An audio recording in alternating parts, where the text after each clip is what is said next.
saying that they need 15 to 16 litres of fuel, and they won't be taking tyres. So for the majority of drivers, I feel it will be a fuel game rather than a tyres game.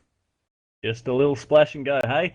And this qualifying session, it's underway. So we'll have pictures for you very shortly. And congestion is going to be a massive, massive thing here because, of course, only 2.62 kilometres and 12 turns. And you've currently got 36 V8 supercars crammed into this tiny little circuit. It's going to make for one exciting little session, isn't it? Oh yeah, certainly. This course, it has a lot of turns. It's got super high curbs. It's tight and twisty, but it's a lot shorter than it actually seems. And I always enjoy circuits like that. A lot of my favourite circuits are ones that are only about a minute long, and Oran Park is no exception. And it's certainly a handful in a V8 supercar. In this qualifying session, there's going to be a lot of congestion issues. I can predict it now. So we've got guys maybe not taking tyres in the race. It's going to be pretty ballsy considering Oran Park is so slippery, but we're getting ahead of ourselves as the guys are just starting their flying laps. Lee Ellis crossed the line first and Jared Philsell right behind him to start first fast laps. Yeah, everybody back in the pack still looking for a bit of real estate. It's an awkward thing that they need to manage when there's so many cars on track. Ultimately, I hope that they can find a bit of a way to perhaps sort things out a little bit better, make it a bit easier to find a bit of road and not have to worry about tripping over each other. But curious to know how people manage this session. It is going to be a 25-minute session. Maybe if you've got a clean piece of road, do you reckon you'll go through and do 2 flying laps to get that banker in? Make sure you have got 2 laps because, of course, you're going to be in big trouble if you can only set 1 fast lap and you've got zip for a second. Yeah, it's a very interesting point you make there, Leo. It's like we said, it's very tight to overtake. It's a very narrow track when you're actually out there driving. There's really only one line around here, and that's a very good point because the guys might do that while they're on a fast one, just punch in 2 quick laps just to make sure they lock down their lap times for the session. Now, the nature of this circuit, of course, it's very easy to get off laps in a hurry. First times are starting to set themselves, and the series pace setter, Richard Hampstead, goes straight to the top with a 1 minute 6.5. Philsell and Ellis are also up there, but of course, still a lot of drivers are yet to set a time.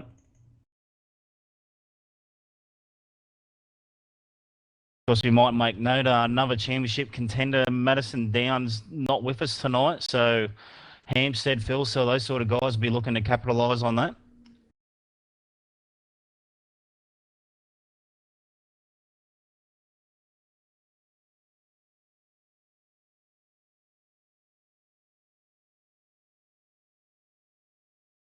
Yeah, it's definitely a big opportunity when you have a guy like Madison Down not in the race tonight. This is a big opportunity, especially for some of the guys that feel this is a track that suits their driving styles very well. Big opportunity for a driver like Richard Hampstead tonight to get in here, get a great qualifying time, get a good start on the grid, and come away here with at least a win in one of the races. You know, maybe get at least a top 5 in both. It's just a big opportunity for him. Now, I think that my question has been answered because those first guys to set a time, 1 flyer and straight back in for another set of boots, and away they go again. But they're going to want to make sure that they're setting those times. It looks like most everybody has been able to get a run on the board. But of course, if you have an off track, if you get into a bit of a biff and barge with another competitor, you're not going to actually have a time count. That's going to be a disaster if you can't get 2 quick laps on the board. But right now, after that first little run, Richard Hampstead is our provisional pole sitter with a 106.5. A whole 2 tenths clear of second place man Jared Philsell, Curtis Chipaway, Sean Kelly and Ian Ford rounding out the top 10.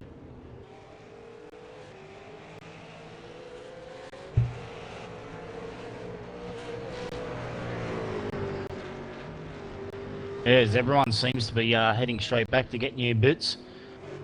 They must be confident in being able to get another clean lap in.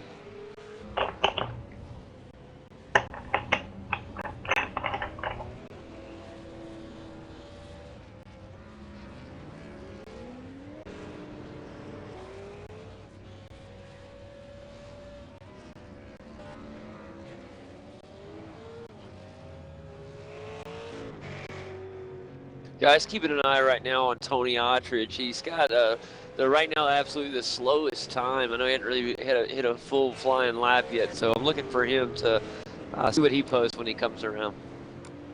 Orchard is in 24th position, and there's about, I counted 34 cars in this session here, so that's still 10 guys that didn't actually set a lap on that first run through. Yeah, one of those guys is Beau. Cattel. He's just about to start his fast lap. Of course, he had a win in the official series here only a few days ago, so he'll be one to watch tonight as well. Also He's got some suffering fast from guys a bit back of there. Chad Chastain, Dal Niche, Mark Warmington. There's some quick guys that have still got a set of time. They've got a lot of time left to go, 18 minutes in the session remaining. But the last thing you want is to be running out of time and not having set 2 fast laps. You need to keep in mind for tonight's format.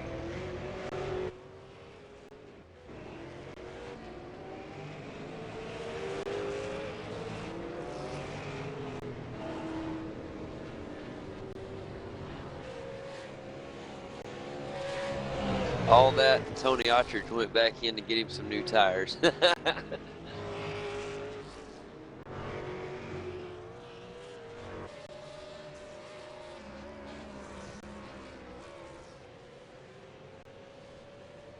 I just mentioned Beau Cattel's one guy that hasn't been able to set a lap time yet. He's suffering from severe internet problems. He's blinking out for quite long periods. Might hamper his qualifying efforts. As it has, he's just done a fast lap and the time hasn't registered, so Beau would be disappointed with that. Absolutely. Goes on to also confirm what we were talking about. You know, you need to get a clean lap in. Even the slightest little bit of an off track, if the stewards deem that you've dropped a wheel off the road or made contact with another car, your fast time is not going to count.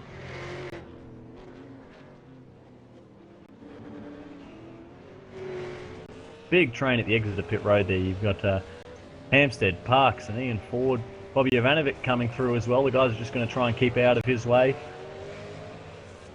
But being aware of the amount of cars that are on the road, the traffic around you, is such a key part of this whole big field qualifying experience. Certainly a massive test for the drivers too.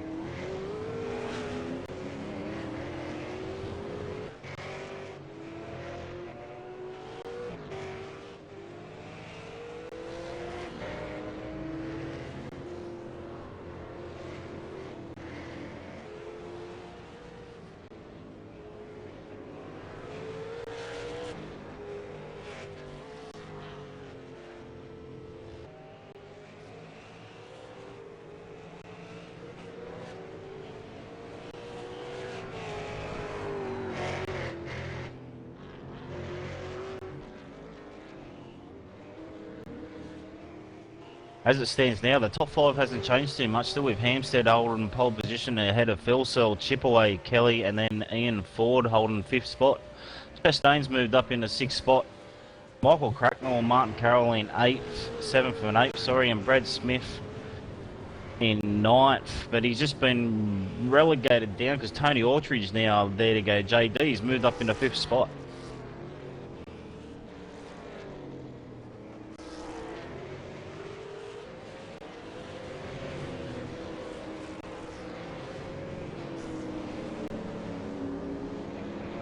Now we know that Autridge has got pace, and he's clearly showing it here at Oran Park. It's interesting to note that the way the grid's sort of been shuffled at the moment, compared to what we've seen in recent sort of rounds. Hampstead's still the pole sitter, but there's a good mix-up between a couple of different teams in there. Of course, you've got Philsell 2nd, Chipaway in 3rd, Kelly in 4th. Kelly and Autridge are the first 2 teammates up there. But good to see a great mix of drivers down there. You've got some of the SDC boys up in the top 10 as well, which is always good to see a bit of variety running through the field.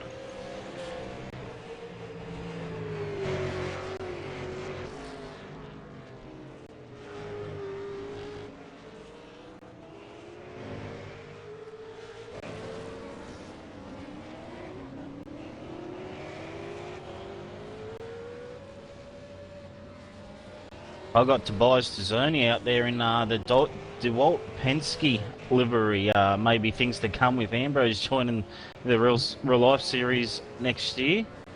Guys, I saw that just the other day as soon as it was painted, and I'll be honest, it got me real excited. Just the idea and seeing Marcus Ambrose over here in America in NASCAR with the DeWalt Stanley, partnership that they had for so long with Richard Petty Motorsports, now heading over back to Australia. Just the thought, I know it's not for certain, but it would be really cool to see him remain with that relationship with that sponsor, even as he goes back to Australia. And that would just be amazing. It certainly would, JD. I'm a huge Ambrose fan. Always followed his racing career, and I can't wait to see him back in one of these cars next year. I can't either. I really am excited, and I know you boys will keep me posted on all the inside scoop, as I'll constantly checking in on it over here in America. Now, whilst all that was happening, Chad Chastain has jumped up into the second position with a 1:06.6 second lap. Very impressive drive there by Chad. Now, what I've been looking at, as we've mentioned before, you need two fast laps to set your grid. First flying lap, well, your fastest lap will determine your qualifying time for race 1, and your second fastest lap for race 2. Guys, we've got 13 minutes left in the session. As I'm looking through here, there's some guys that haven't managed to set a second time yet. Yeah, and it's our pole sitter at the moment for the first race, Richard Hampstead. He hasn't set a fast time for a second race at the moment, as he just has a huge off track, so this lap won't count for him, so he's running out of time to set a lap for the second race. No, looking back through it, Hampstead's only got one lap quicker than a 1:10, which is quite remarkable. Chastain is he's got two quick ones in there, a 7.0 and a 6.6, so that's good work. But Darrell Philsell's another driver. He's only set 2 timed laps in this session. Curtis Chipaway's got a pair of 1:06s. He'll be happy with that. As has Sean Kelly.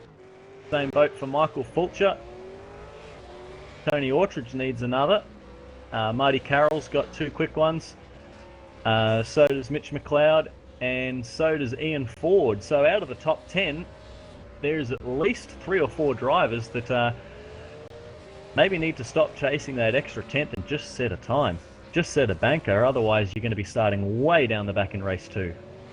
Well, Philsell's just managed to do that. He's just set 2 1:06.7s. So there's 2 banking times for him.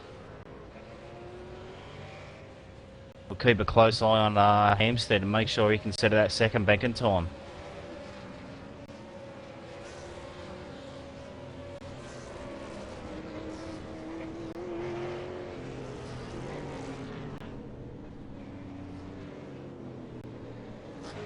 So as things stand right now, we've got 30 drivers that have set a time here in the field tonight. I think from the looks of things, it's only 2 or 3 others that are having dramas, maybe perhaps mechanical problems preventing them from getting out on track.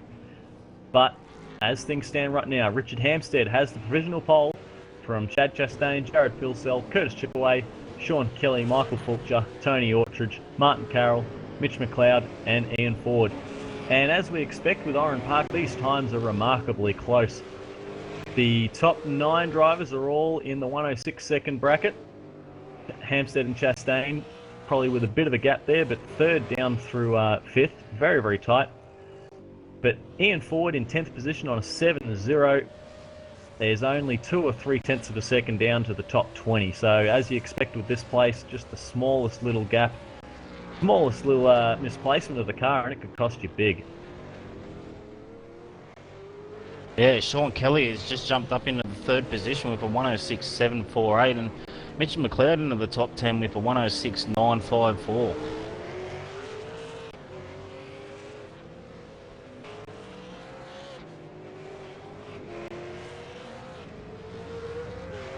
Now that leaves us with 10 minutes remaining in the session, 15 minutes gone, as we are setting the grid for round 5, the V8 Supercar Online Premier Series. 2 races following tonight, 2 30-lap races here at Oran Park, featuring a compulsory pit stop in the second.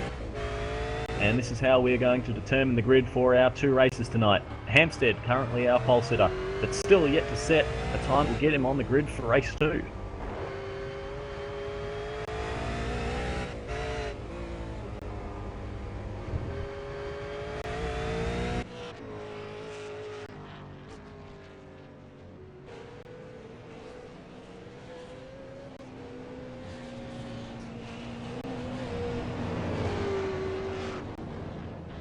Hey JD, I've been finding the ebb and flow of this series quite interesting in regards to the teams, don't you reckon, man? Like Hampstead and TTL, they've been quite dominant in terms of the race wins, but great to see guys like Chastain and SDC.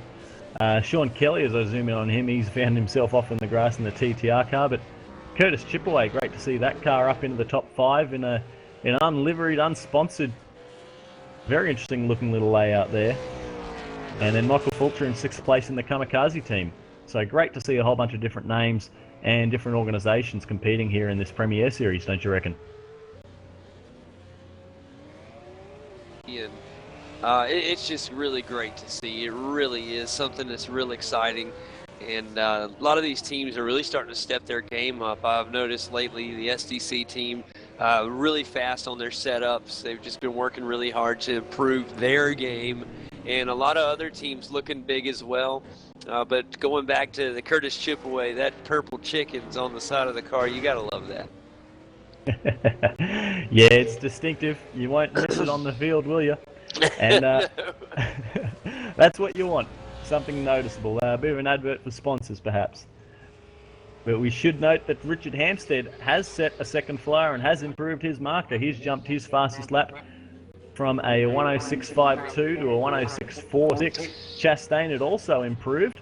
He's improved his fastest to a 106.55. So barely anything between these boys at the top. Just less than 1/100th of a second between the two fastest times in the session.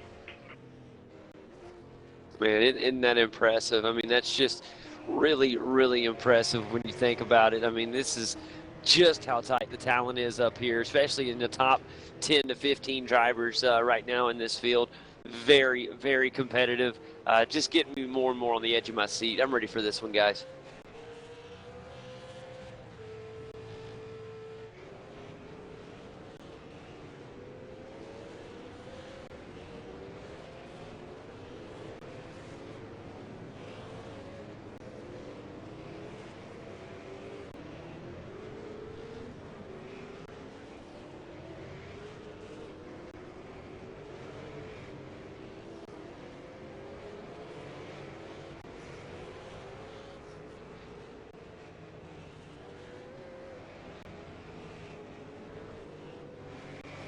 And I think it might be a fun bit of an idea to go for a bit of a lap around this fantastic little circuit, Oran Park.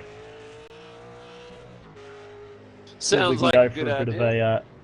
Bit of an onboard ride with a driver, perhaps. I think we'll see if we can find Sam Compton. Sam is driving for SDC Motorsports and said he'd agreed to have a bit of a chat with us and take us for a bit of a tour around this lovely little circuit. And we're going to see if we've got Sam on the line. Have you got us, Sam? Hey boys, how you doing? Doing very well up here, mate. And what about yourself? Got to be enjoying racing at Oran Park. Yes and no. I'm struggling a bit. Yeah, it's not the easiest of places to get around. Currently got you in 21st on the grid, still just under 6 minutes left in the session. Did you have any time to take us for a bit of a run around this lovely circuit? Oh, I can if you want to see how not to do it. Well, anytime you're ready, I think we'll jump on board because it's an impressive circuit. I don't think that the television really does it justice from what we see, but once you get onto a flyer, we'll jump behind the driver's seat and have a bit of a spin. Yeah, 10-4 is going to be hard to find a bit of a space here with so many cars, but see how we go. Yeah, Sam, tell us a little bit about that. What's it going to be like with so much traffic out here on a small track like Oran Park?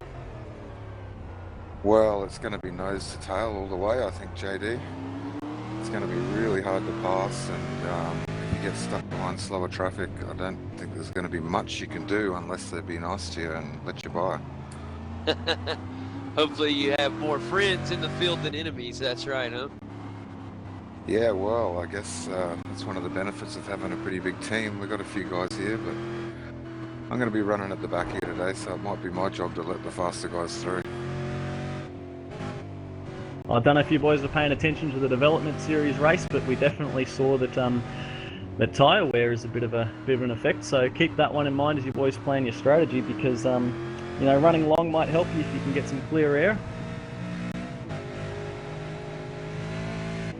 Let's see if we can get a lap in here.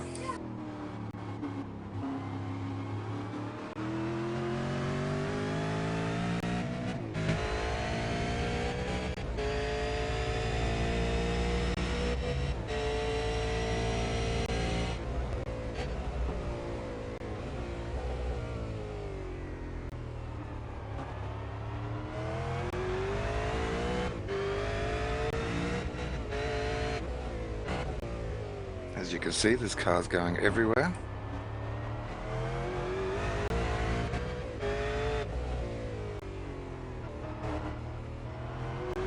To me, Sam.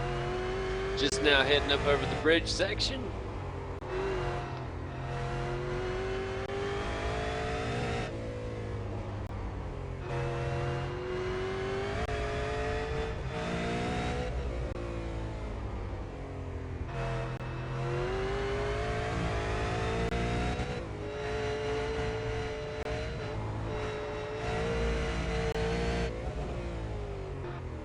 Well, you put me under pressure there, boys, and I blew just about every corner.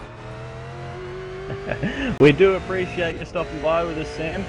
It's a hairy little circuit, but that's still a pretty tidy 1082 that you put on for us. Yeah, I think I'm going to have to adjust to these slippery surface that the OSR boys have thrown at us. Yeah, they like to make it difficult for you. Well, thanks for joining us again, Sam. That's Sam Compton with SDC Motorsports. You've got just under 2.5 minutes till the session's complete, and I hope you're looking forward to the race tonight, mate. And all the best from us at V8's Online. Definitely. Thanks for having me. Have a good broadcast. Yeah, thanks for that, Sam. Bring your attention to Mark Warmington. He's got a blown engine, trying to make his way back to the pit so he can get one more flying lap in. He's currently sitting last in 32nd position. Of course, the rules with this series, guys, you've got to get it back to the pits if you want to continue on in the qualifying. I think that he's going to be tight for time. There's 2 minutes left in the session. He's got to somehow make it back. And there goes the motor. So it's going to be heartbreak for Warmington. Definitely not a good start to his campaign here at Oran Park. But with 1 minute 50 seconds left, there's still a couple of opportunities out there for guys to improve on their time, or even try and set a second time. And Richard Hampstead is just improving that marker considerably. He's jumped up again to a 106.40, so he's got 2 times in a 106.4, which is just a remarkable level of pace that he's set.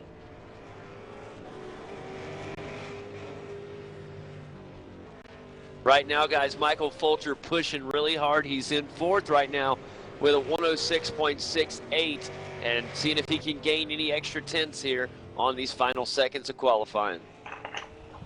What a drive by Fulcher in the Kamikaze Falcon. We saw him have a great run at Warmington Park, and his lap times, looking at him, are remarkably consistent, and finding himself all the way up in 4th. Those boys are going to be very happy with that result.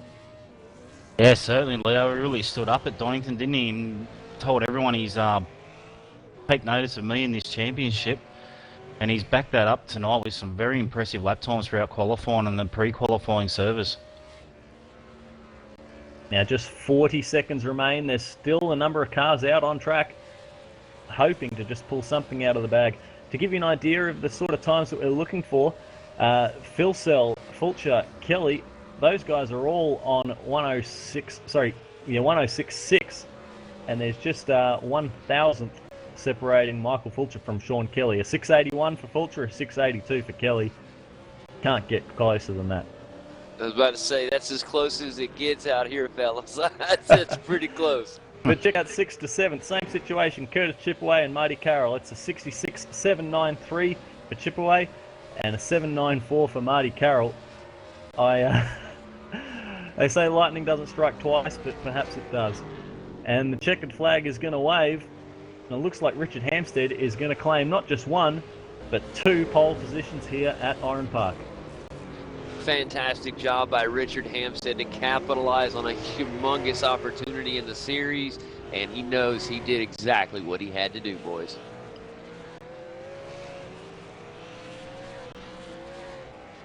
Yeah, he's certainly making hay while Madison Down's not around, but We've been seeing Hampstead do this the whole series so far. He's really laying down the challenge to anyone that wants to take it to him. And at this stage, no one's been able to do that with a full 1.5 tenths quicker than second place. Oh no! Rob just got Chad Chastain through the pole. Look at Chad Chastain, boys. Oh Not my only goodness. did he grab the pole, a 106.334, fantastic. That's an American coming to the Australian track You and better whooping believe it butt is. there out there. How on earth? What a marker from Chastain. So that's going to put Chad Chastain on pole for race number 1. I called it a little bit too soon. Chastain's gone and really showing us how to do it. Boys, I have to do a little gloat here with an American, fellow American out there, buddy. That is fantastic to see right there.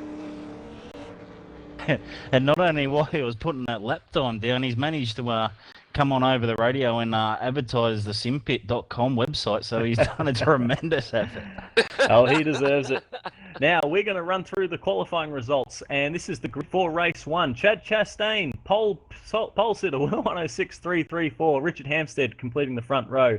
Philsell and Fulcher, 3rd and 4th from Kelly, Ortridge, Chipaway, Marty Carroll, Mitch McLeod, and Matthew Hill rounding out the top 10. And over to you, Brooksy.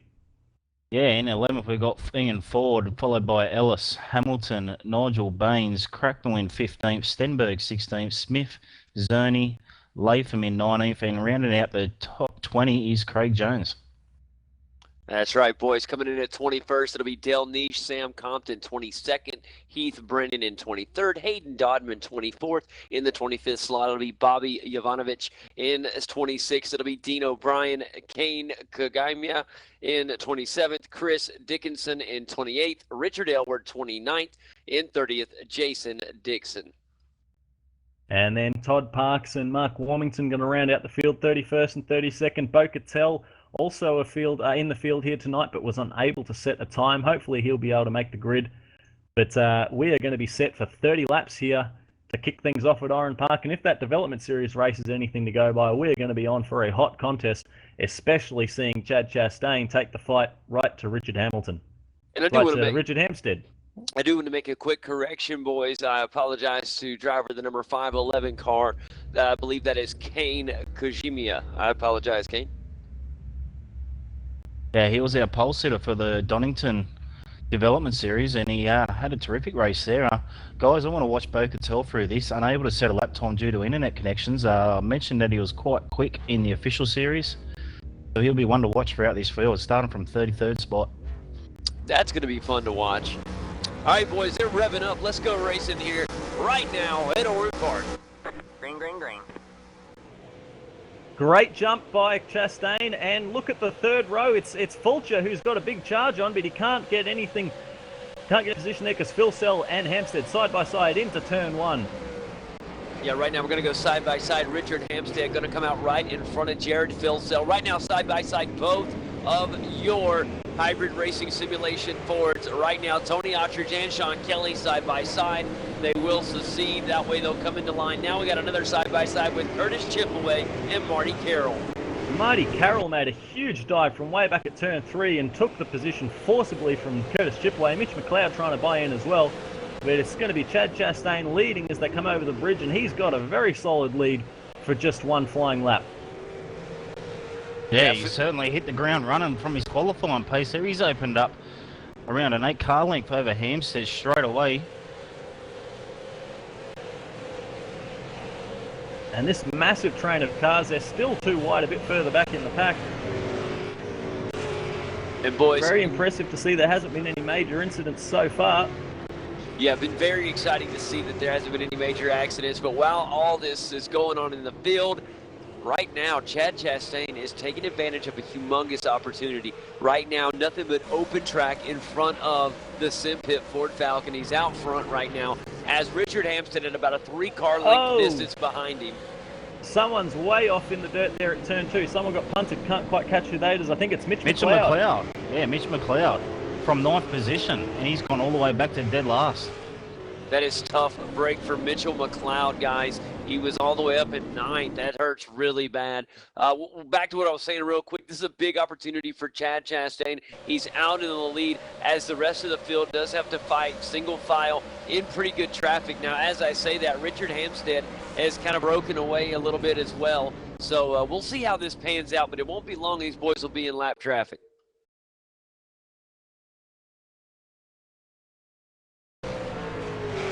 And of course, guys, with the slippery service that Oran Park brings, guys going to have to look after their tyres throughout this race. We're talking about no tyres in the pit stop, maybe just a splash of fuel. To make these tyres last 30 laps on an already slippery track is going to be a big ask. Oh, we got some... Go ahead, Kelly guys. and Orchard's there. Yeah, that's a move for position at turn 1. Kelly just managed to slip right down the inside of turn 1. Difficult move to make, but a bit of give and take from the two teammates there, and that elevates Kelly up into 5th. Oh, our in-race, early in-race reporter. Oh, we got some side-by-side action going on right now with Dean O'Brien. Dean O'Brien right now, side-by-side, trying to fight for position with Aiden Dodman. And this is still side-by-side action. They're going to go 3 wide, boys, with an SDC car. They're going to have to go off track. The Oshram Ford Falcon gets off track and comes back in. They're 3 wide again. That was Sam Nowhere to Compton go. Sam Compton was able to be the big winner out of that, able to take both the positions there as the two cars had a bit of a coming together at turn 3. So Compton moves himself up a couple of spots. He'll be happy with that one. Oh, that's a huge boost of confidence there, or at least a big help for Sam Compton, our pre-race reporter. And right now, he's doing real good out there. Off track. Sorry, boys, just going to make another announcement. Off track again for Dean O'Brien. He's having quite a bit of problems with his Oshram Ford Falcon. And then Hayden Dodman, guys, heading down pit road. Now, we've got to have a watch at Curtis Chipaway. Carroll, Orchard, Chipaway, Ford. That fight is humongous, and you've got scrapping every which way at every little corner there. Curtis Chipaway is coming under fire big time now. He's going to be on the outside heading up over the bridge. Tricky part of the road to be. Oh, and we got a car turned down. It's Curtis Chipaway. You got a big crash, guys. It is all happening right over the bridge section. Ian Ford involved. He gets through it. Others not so lucky. Matthew Hill stranded on the inside of the circuit and he hasn't moved. There was at least 2 other cars that got involved there that had heavy nose-to-tail contact. It's an awkward part of the road there. A blind crest coming over the hill. And that has ended in tears for a number of these drivers. Matty Hill, Curtis Chipaway running so strong in the top 10. Man, guys, that is just one that you hate to see at this point in the race, this early in the race. Everybody, emotions running high, guys trying to get a lot of positions moved the best they can, and things they actually just run out of room. Too much congestion in a small area. One car gets a little bit turned around, and they back up, they stack up like dominoes. They do it, are they going to do it again? Turn two, this major accident. There's still 3 wide under the bridge. Yes, sir. That is going to be Kane Kujamiya, and then all right behind him, Beau Cattel, followed by Heath Brennan. That's Nigel Baines. He was side-by-side with Craig Jones and Jason Dixon, boys. Well, I tell you what, boys, madness has just erupted here at Oran Park. We had that huge collision in the bottom half of the top 10. The guys are still battling with each other. Oh, John Latham! There's big contact at the final turn at the flip-flop. 3 cars involved. Somehow they managed to keep it together. But in the last lap and a half, it's just exploded here. That was Latham, Stenberg, and I think Lee Ellis in there as well. I might have called Ellis wrong there, but unbelievable. Yeah, that was and Michael Aaron Hamilton Cracknell as well. Michael Cracknell in there with John Latham. All the guys are fighting over every inch of the racetrack here. You're right, it has exploded. I've got Beau Cattel. He's having a look down on the inside of Kane into turn 1. Beau's gone from 33rd up to 15th. I mentioned at the top of the broadcast that he might be one to watch through this as he makes that position and he's going to go up into 14th position. And there's still chaos down at turn 2. You've got Mitch McLeod, Sam Compton off at turn 2 again. Boys, what is going on out there? Unbelievable. Now I would hate to be a steward on tonight's race. Oh, absolutely, but there's battles everywhere, and it seems that everyone from the top 10 on down, it's just just absolute madness out there. Still want to look at Michael Cracknell and John Latham because that was heated up just a lap ago at the very section of track they are right now. How those three cars did not wreck, I'll never know. And Latham has a bit of an off track there. He's going to be under extreme pressure from Michael Cracknell as he dropped a wheel off on entry. Cracknell going to try and out-drag him down into turn 1, but Latham gets the drive. And they're going to continue on for another round. We're on lap 7 of 30, boys. There's still a long way to go here. Just looking up here at position number 4, we got a battle for 4th place. It's between Michael Fulcher and the Hybrid Racing Simulations machine of Sean Kelly. Fantastic battle between these two. Very clean, but very, very, very, very interesting. Woof. It got real close just a second ago. I was about to go nuts over the button, holding it down, trying not to blurt it out, but fantastic battle up here in 4th place. Right now, Sean Kelly trying to make a move on Michael Fulcher. It's turned into just a high-pressure cook situation for everyone, it seems. They're fighting just for every little bit of road that they can steal, and they are fighting hard. The only man who, the only people out there that are taking it easy seems to be Chastain, Hampstead, and Philsell. They are still the top 3. That's the 3 podium sitters. Everyone else has just lost the plot almost. But I tell you what, it's exciting to watch. I'm not complaining by any stretch. Turn it up, boys, and here comes Kelly on Fulcher into turn 2. Yeah, Kelly's got his race pace on. He's got the eyes forward. He made quick work of Aldridge earlier on, and he's all over Fulcher now. Of course, Kelly had a round to forget at Donington, trying to make amends this time around at Oran Park. Guys, I don't know if you caught it, but on the first lap, Nigel Baines in turn 2 was knocked off and brought almost all the way back to the rear of the field, 26th position, thanks to a combination of factors like his racecraft monstering the back of cars, passing cars everywhere, and taking advantage of the massive incidents that we've seen. He has worked his way back up to 16th. So he's steadily working his way up the field, is Nigel Baines. And speaking of, he's monstering Kane Kugamir in that 511 car. Was just about to mention that. We've got a pretty good battle shaping up here. Absolutely, and of course we've got to draw attention to the great job that Kane's doing in that 511 car, stepping up from the development series race. He started in position number, where have I got him there? He started 27th. 27th and finds himself in 14th position. What a race so bit far. Of driving there, and they're still on. They're going to run side by side at the exit of turn 2. Nigel Baines is looking to get the pass, but he's going to have to go the long way around at turn 3. Thinks better of it. They're side by side ahead of that too. Kane Kugamir just holds his head steady and is able to keep the racing line and hold the position once more. Just up in front of those guys, Cattel's just made his way past Tobias Zurni, and now he's looking at Michael Cracknell for another position. As Cracknell runs wide, he'll get a slowdown penalty for that. Oh, as Cattel goes wide to avoid him. Zurni's going to try and buy into this as well. I think that Cattel just saw the opportunity and tried to snatch it. He was lucky that it didn't get worse when he ran off the road there, and Zurni's going to jump through as well to get past Cracknell, and Zurni tries to come back on Cattel heading into the final turn. Sean Kelly side by side going in. It is real exciting. Sean Kelly going to have to fall back a little bit. Good job by Michael Fulcher there to stay up in that 4th spot. That's terrific driving by Fulcher. He's placing the car everywhere he needs to place it to keep Kelly at bay. Kugamir and Baines are side by side into turn 3. Once again, this is a repeat of the final lap. Well, the last lap that we saw, except Baines is a bit further up this time. You've got Heath Brennan trying to buy into this as well. It's Brennan who's going to put pressure on Nigel Baines. I've got to say, Kugamir is driving a brilliant job just to keep the nose clean, not crack under the pressure, because he is really being put to the test. I am still amazed at how a bit Michael further behind Fulcher... Dean O'Brien running side by side over the bridge with Mitch McLeod. Oh, wow. It doesn't matter where you look, boys. Yeah, that battle between Dean O'Brien, Mitch McLeod and Sam Compton is raging at the moment.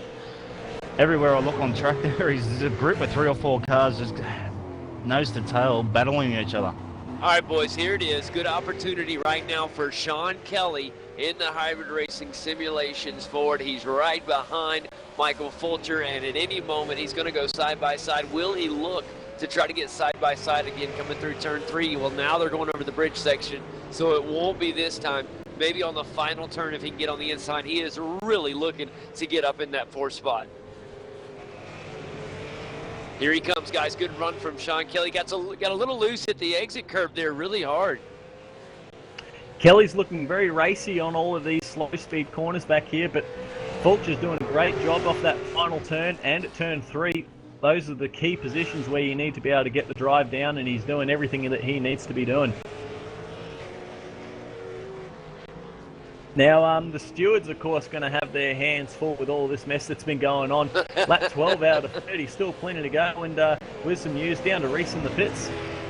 Yeah, guys, I've got some stewards' decisions here. I'm hearing post-race decisions for car 101, that's Tobias Zurni, car 86, that's Dale Nish, and car 089, which is Bobby Jovanovic. So their misgivings will be investigated after the race. And we've also got a drive-through penalty for car 15, which is Ian Ford.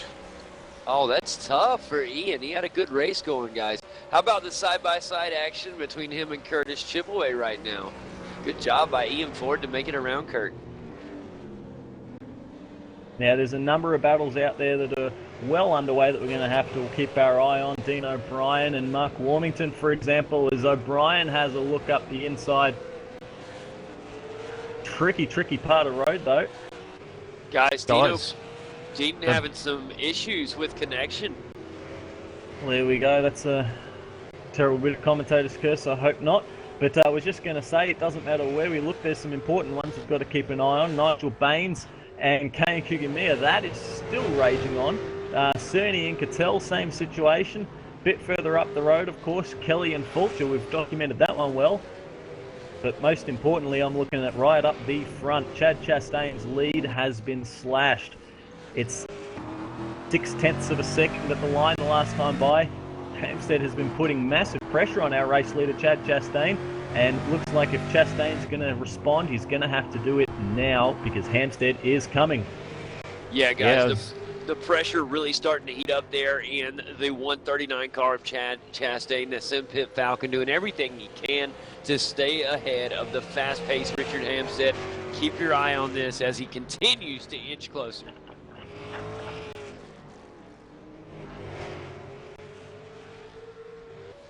They're phenomenal lap times that Hampstead's put out, just so consistent. And Chastain might have a fast lap, but then he's got a little bit of a slower lap, and that's where Hampstead's making all his inroads at the moment. As Chastain lays down a 107.98, and Hampstead does a 107.99, so there's literally nothing in it between these two guys at the moment. And those are some mighty quick times when you look through the rest of the field and see what everyone else is doing.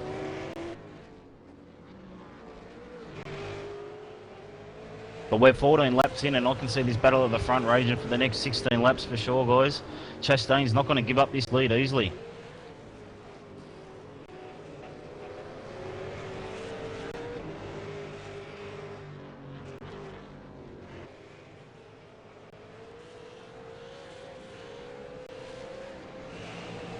Now, battle back in the pack, sorry Leo, back in 14th, 15th, 16th and 17th. Exactly. There's a huge battle going on right now between Nigel Baines. He's managing to hold out Brennan, Cracknell and Jones, but these guys are applying plenty of pressure to him. Well, as we saw in the development series race, when you've got cars like this lined up line astern, one boy gets his nose up the inside, that opens the door, and next thing, you got 2 or 3 other cars that are trying to cram themselves through that tiny little slot.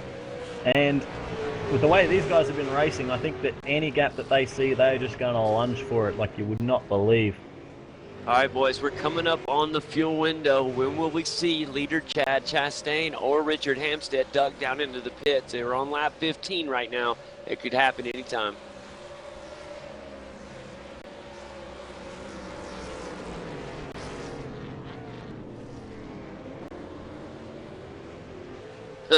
Here comes Sean Kelly again, fellas. Back up there on Michael Fulcher. Could he be trying to make another move here? He gets right in the right opportunity, but it's such a good job from Michael Fulcher. Here he is, right on the bumper. He's going to go to the inside, guys, and he gets shut down. Good defensive driving there from Michael Fulcher. Now, I should just clarify there, sorry to say, JD, but the pit stops are going to come in the second race. It's our second race with the compulsory pit stop. This one is going to go flag to flag. Lap 16 out of 30. Chastain and Hampstead, there's nothing else between these two guys except the battle on the track. And 0.4 of a second is the gap between them. What I'm seeing, guys, is some really smart driving from Sean Kelly at the moment. He's backing off. If he can't get the pass done, he'll back off for a lap or two and get a bit more life back into those tyres and attack Fulcher again. It's very smart driving by Kelly, and I think it's only a matter of time before he gets that fourth position. Well, the thing that I noticed in that development series race is that towards the end of it all, cars were getting a bit skatey out there, and looking at the lap times, they were dropping off pretty heavily. Looking at Sean Kelly, for example, and Michael Fulcher, they lost over a second on their best lap times.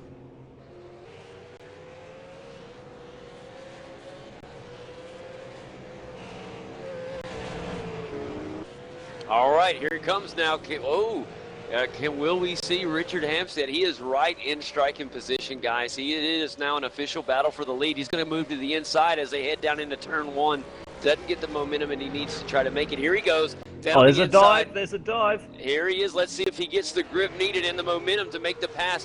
What could hurt him is now the inside advantage will go to Chad. Can Chad rebound? It's going to be tough.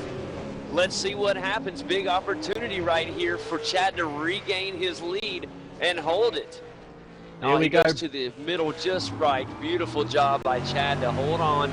But with those tires, Richard Hampstead, this will not be the only time he's going to do that, guys. This is going to happen more and more often. And here he comes again. Down on here. Now he's going to go side by side. I think he's got him this time, guys. Slight contact as the rear quarter panel brushes up against the front of Chastain's car. And now we got a new leader. Nothing that Chastain could do with that one. Hampstead just had the pace, had the grip, and Richard Hampstead is going to assume the lead of the race on lap 17 out of 30. Chastain drops back down into the second position, our pole sitter. And they are going to continue on, be hoping to see if Chastain's got anything left in his tyres. Maybe he can cool them off a bit, because the tyre drop-off has been immense, and there's still 12 laps left in this race. Wow. What a race, guys. What a race.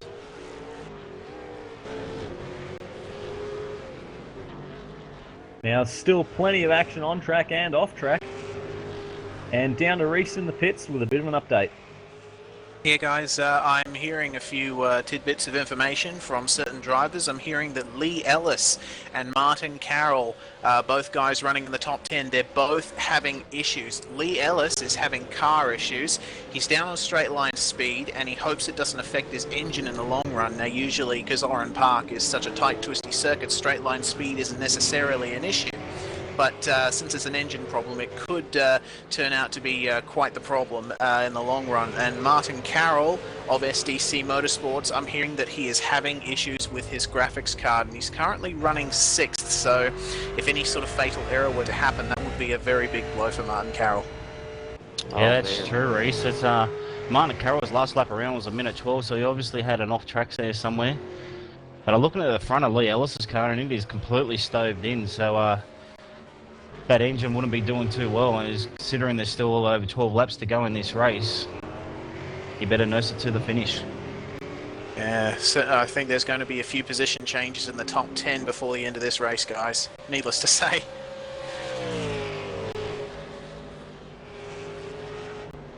Yeah, even right now, Martin Carroll in danger of losing that 6th spot. He has Tony Autridge right now in striking distance. And if things are difficult with, when you have things flickering through your mind, worried about a graphics card failing on you or something like that, you can't keep that maximum focus needed to drive to your optimum level. And I believe that's what's happening. I'm very surprised Marty's able to drive this good with that going on. Very good job from him up there in 6th place.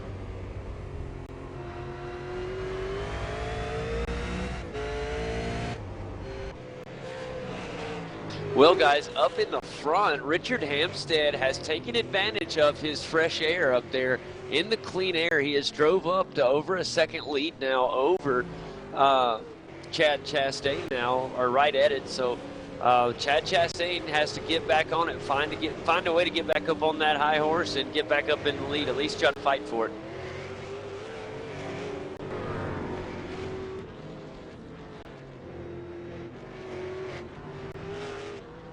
Chastain was a whole second a lap slower that time by. We watch a pass there. It's Jason Dixon making the move on Heath Brennan. 18th and 19th position. We've seen battles. Oh, guys, sorry to field. butt in there. I got Nigel Baines off turn 2. He's just dropped a fair few positions. Now he's got Mitchell McLeod right behind him.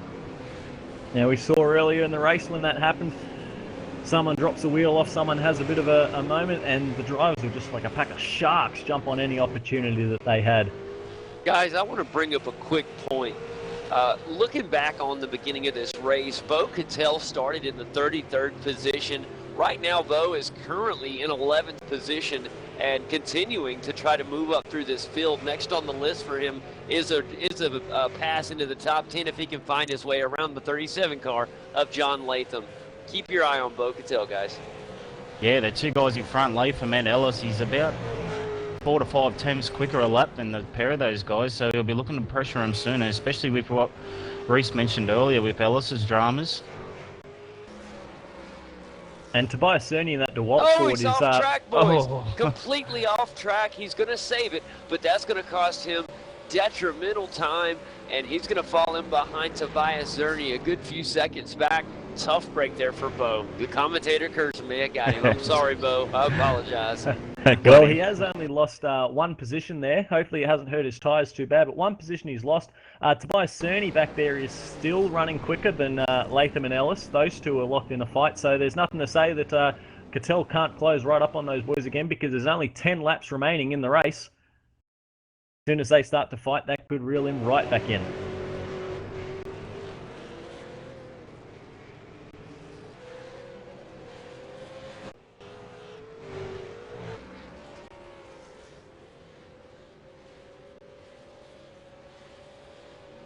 So I'm just having a look. It looks like Tony Autridge has made his way past Marty Carroll. Autridge now up in the 6th position.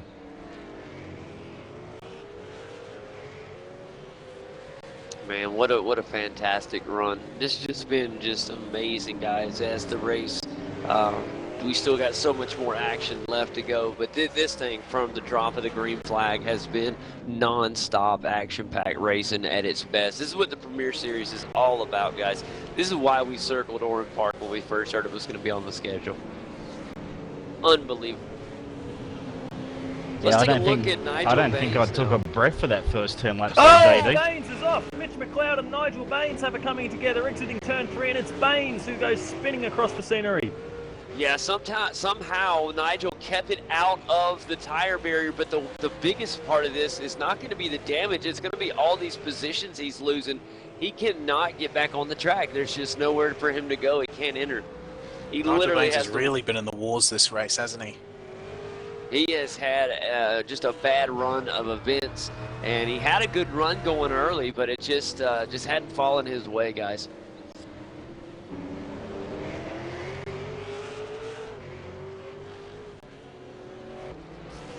All right, let's look back on old Fast Fulch, as I know him, or you guys know him, Michael Fulcher, up there in 4th. Sean Kelly starting to reel him back in.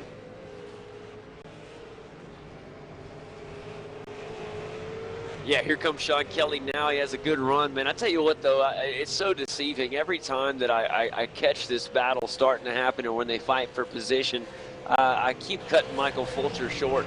Sean Kelly will get right there on the bumper, and the next thing you know, there's no threat. Michael Fulcher doing such a good job defensive driving up there in front. Everything looks calm and collective in the KRT machine, boys.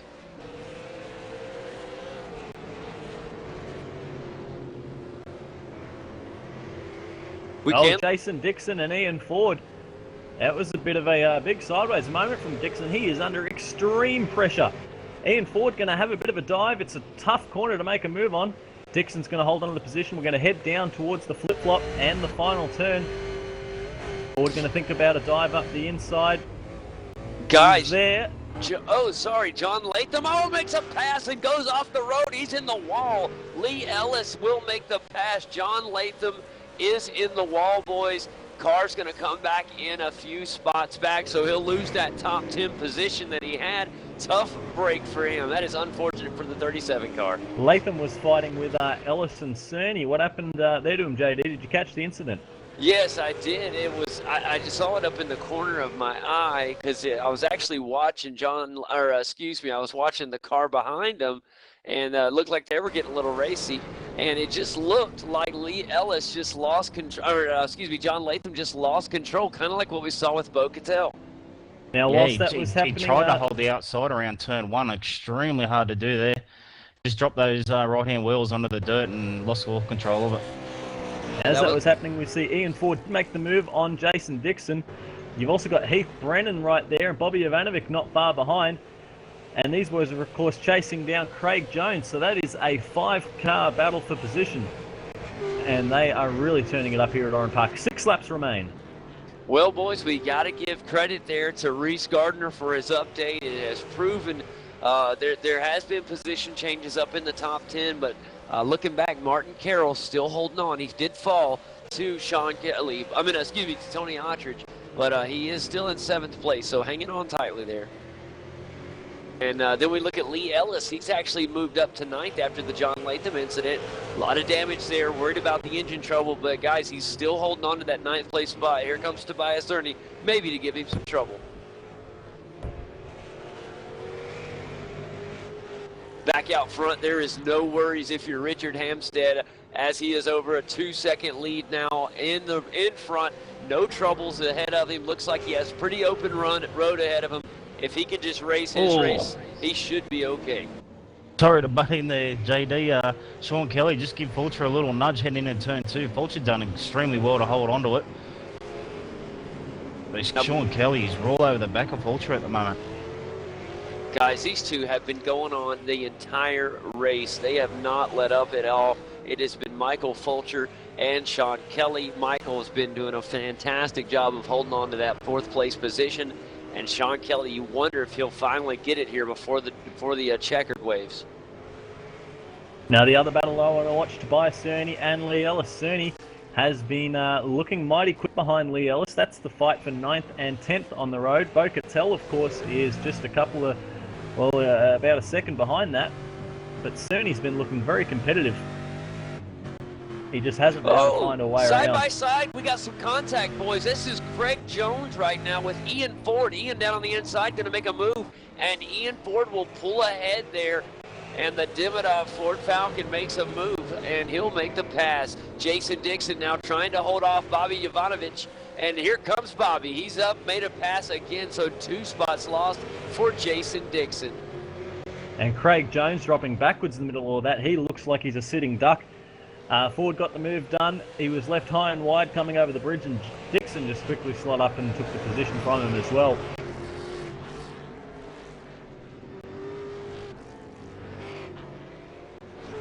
Man, what a race when you could just basically randomly click on a driver and pretty much catch something great happening. It's just unbelievable. Just pick a spot on the track, guys. There's action all over this. Starting to be a little bit of a development here up near the front. How about, or not in the front, mid-pack, Kane Kajimia fighting on Mitchell McLeod. So Mitchell McLeod back there in 15th. Love to catch one more position and move up into 14th. Remember, he had an incident with Nigel Baines not long ago, and then he had an incident earlier in the race as well, so rebounded very nicely from those. And of course, can't speak highly enough of the job that Kane Kugamiya has done to go from 27th on the grid up into his current position of 14th. Yeah, great bit of driving from the successful development series driver. He's going to be under big pressure from Mitch McLeod. He's fighting with some big name drivers, and McLeod is really hustling through that final turn.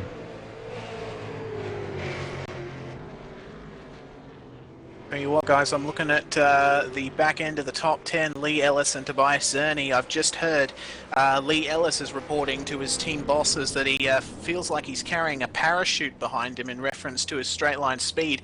I just saw Tobias almost draw up to his rear bumper as they came down the front straight. Look out for a bit of a battle in these last 2 laps, I think. Thank you, Reese. I appreciate that. You can definitely see the struggle of Lee. He's doing a wonderful job keeping and hanging on to this 9th spot. But you know, Tobias Zurni back there in the DeWalt Ford Falcon would love to make a move and get that 9th spot right from him, guys. We don't have much racing left.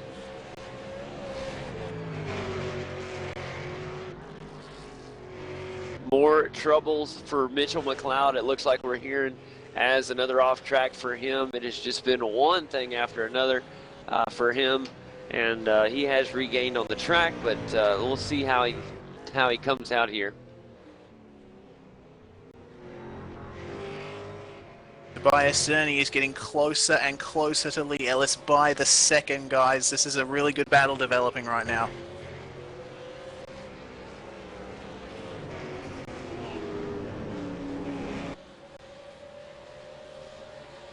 Absolutely, it's Zurni that has the pace over Lee Ellis.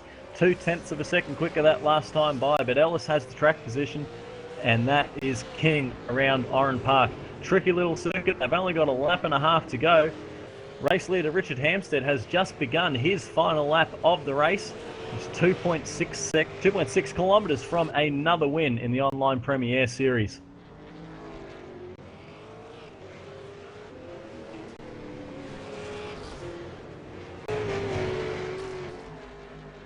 Also want to watch Kelly and Fulcher because they know they're on the last lap. Kelly is closer than he has been for the whole second half of the race. Fulcher, of course, driving a fantastic job in the 4th position. You got to wonder if Kelly's going to make a dive, and if he does, where does he do it though? Oh, Tobias and Lee side by side. Tobias takes 9th place from Lee Ellis. Wait a minute, Lee Ellis trying to cut Lee back. on a rebound. Yeah, Oh, here comes dear. Lee.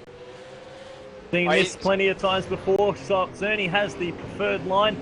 Ellis going to try a switchback, and he is going to get the nose under heading into turn 4. Not going to be able to get it done, but he has a dive. Yes, they're going to he be is. side by side at turn 4. Ellis shuts the door and takes that position back.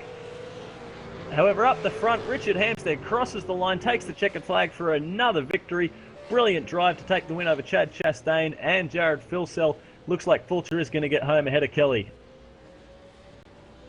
All right, guys, all the way to the end here. What's going to happen with Tobias Zurni? He does not get the pass on Lee Ellis here through the final turn. Great driving by Lee Ellis with a beat-up race car, even with the parachute filling behind him in his straight line speed. Job well done.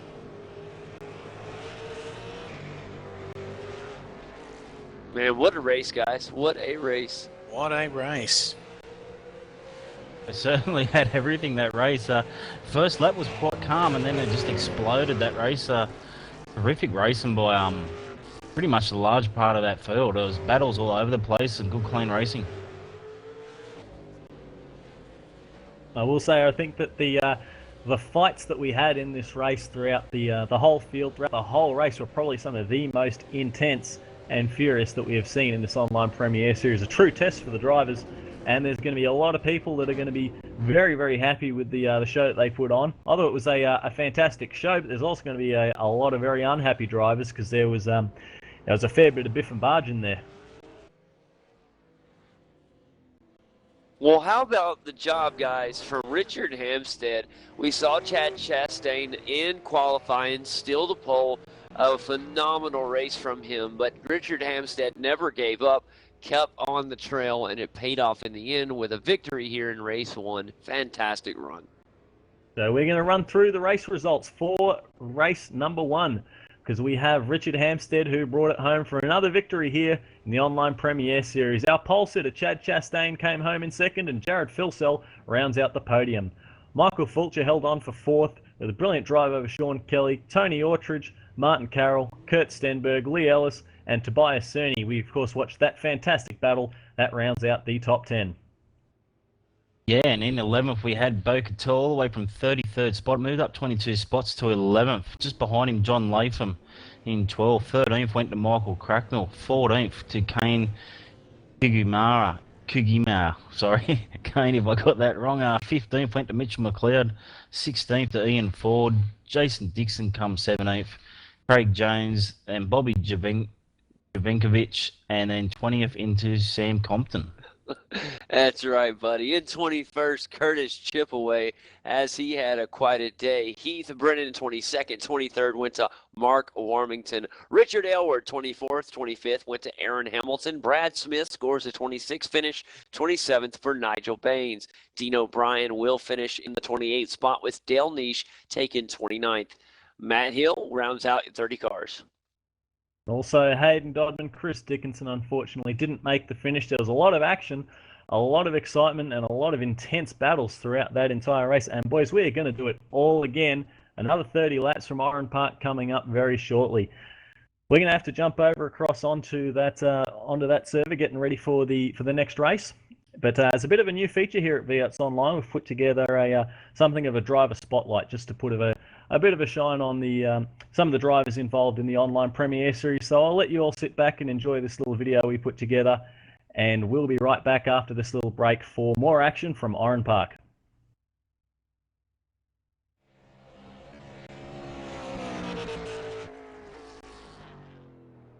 Hey, my name's Jared. I drive the Tag Pest Management Ford 27.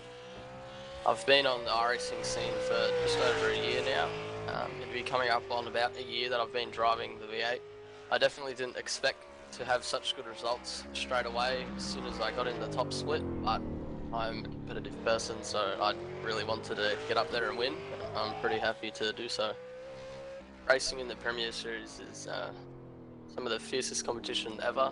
It's very, very intense, and there's nothing like it on iRacing. The first race of the season was definitely very nervous on the grid, not knowing what was going to happen into turn one, but after a few laps it was kind of calmed down. Leading the first laps was an awesome feeling, but not coming home with the win was not really disappointing, but it was a good result nonetheless. To keep myself in the podium in the top 5, I need to be a lot more consistent, find some more pace out of the car, and hopefully keep it up there and keep it on track, more importantly. Qualifying is absolutely number one on my mind for Oran Park. It's just so hard to pass there, and you definitely want to be up in the top 5-ish if you don't want to be down in the back of the grid and caused in carnage and whatnot. It's an awesome track. It's more physically demanding, just turning constantly, and more mentally as well. So it's really tough to keep it on the track.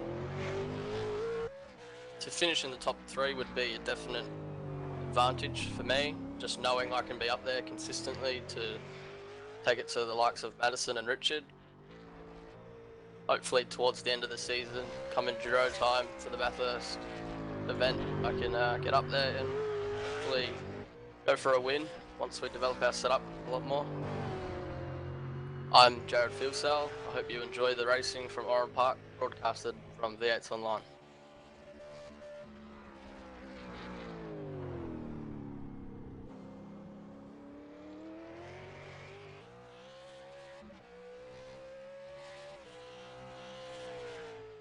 And welcome back to V8 Online's live and exclusive coverage of the V8 Supercar Online Premier Series presented by Get Dirty MX, Track Racer, and Oceanic Sim Racing. That was just a little bit of an insight to the V8's Online Premier Series and the drivers involved, and we're going to hope to bring you a lot more segments like that in the future as we look forward to the coming events, because of course we go to Phillip Island in just a couple of weeks' time. Everybody going to be looking forward to that one. And then there was the exciting news, of course, about the final round of the Online Premier Series. The Bathurst event is going to be a full Bathurst 1000, hopefully with driver swaps by that point in time, and it is going to be a massive event that everybody is looking forward to. Cannot wait for that one.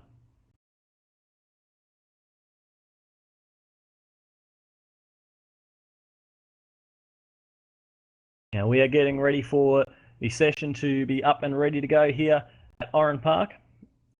The stewards are all, of course, getting ready to set the grid, get everything up and sorted for this second race and the second event here.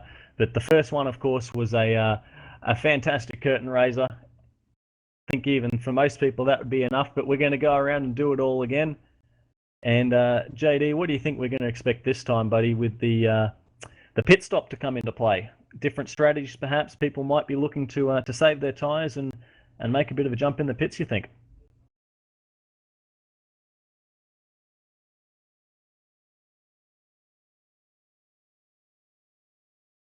May not have JD at the moment.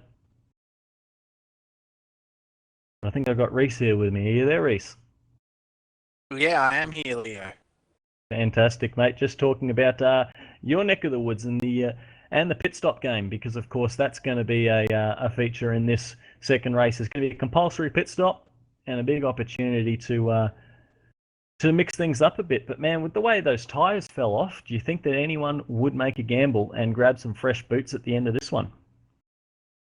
Honestly, I think it all depends on how long it takes to put tyres on the car compared to how long it would take to put the 15 or 16 litres of fuel in that they need, certainly. So, I don't know. I think it's about 50-50. Some guys might take it a little bit easier and just try and get to the end on one set of tyres, or some guys might put on another set of tyres and just go banzai hot lapper towards the end. Who knows?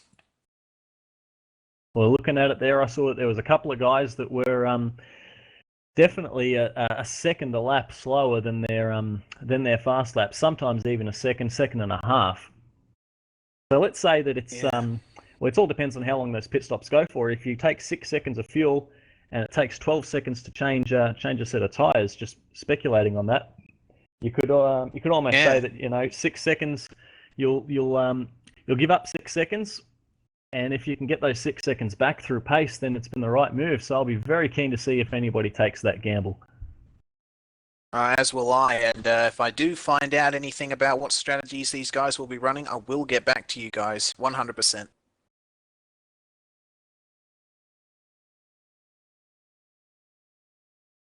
Now, I've just got a bit of a message from In Forward, who has just jumped into this team speak. He says that people are going to try fuel saving the whole way.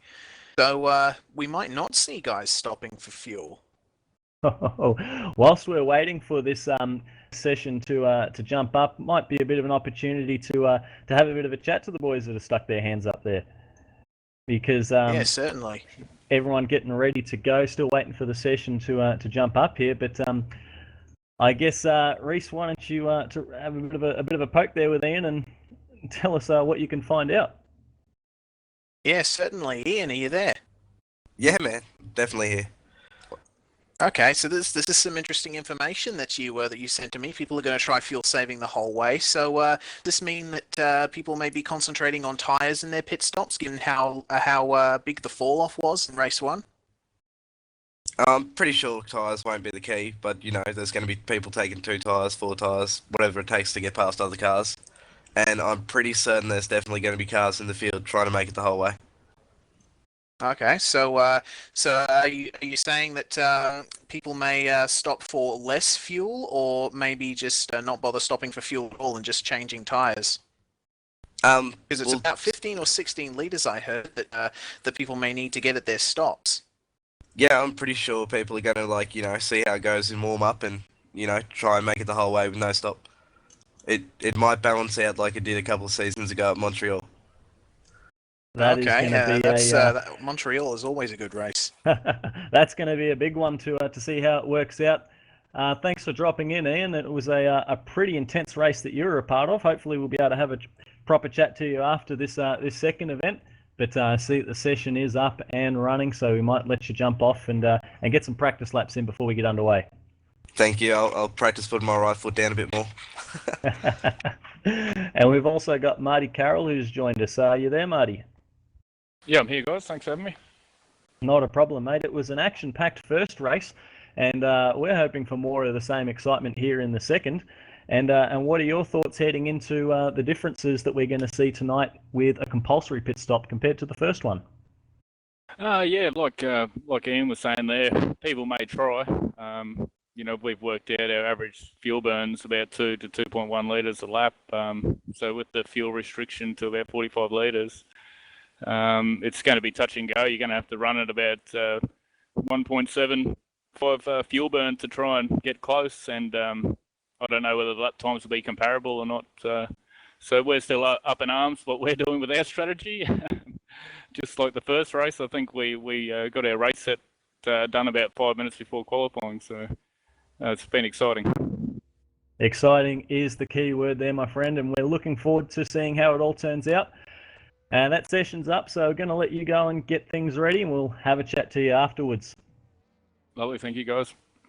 Best of luck, Marty. Now, that little snippet of video that we watched earlier, that was Jared Philsell taking us for a bit of a spin around Oran Park and letting us know what it's like being a driver in the online Premier Series. And I think that we might have Jared on board with us here to have a bit of a chat. Just going to see if we've got him dialed up on the radio. Not sure if you can hear us at the moment, Jared. Yeah, guys, I'm here. Alrighty, thanks for stopping by and joining us. Good podium for yourself in the first race. Hopefully looking forward to the second one. And of course, thanks for doing that interview with us a bit earlier. So I was wondering if you could take us for a bit of a tour around this Oran Park circuit. It's one that puts on some very exciting racing, and it's of course a very, very famous track here in Australian motor racing.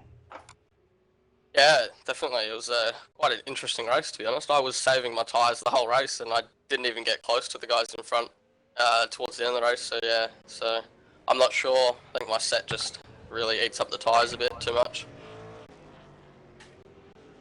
Are you going to spill any beans about your plans for this second race? Because some of the boys talking about going the whole distance fuel saving, which seems like a bit of a bold move from the information we were given earlier.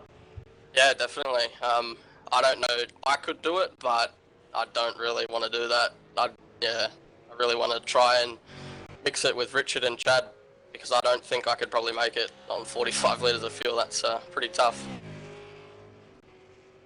Yeah, but that's also what we like, is the varying options, the different strategies, and everyone trying to figure out exactly what it takes for them to come home with the win. So hopefully you've learnt something from that first race, because it was certainly an exciting one to watch. And if this one is even just a little bit like that, I'll be very happy. Yeah, definitely. I think it's all about getting the start off the line. Chad definitely got the jump last race. So yeah, Richard got quite a bad one, so I probably expect him to do a pretty good start this race. But yeah, I really don't know where I'm starting yet. I haven't had a look at the grid.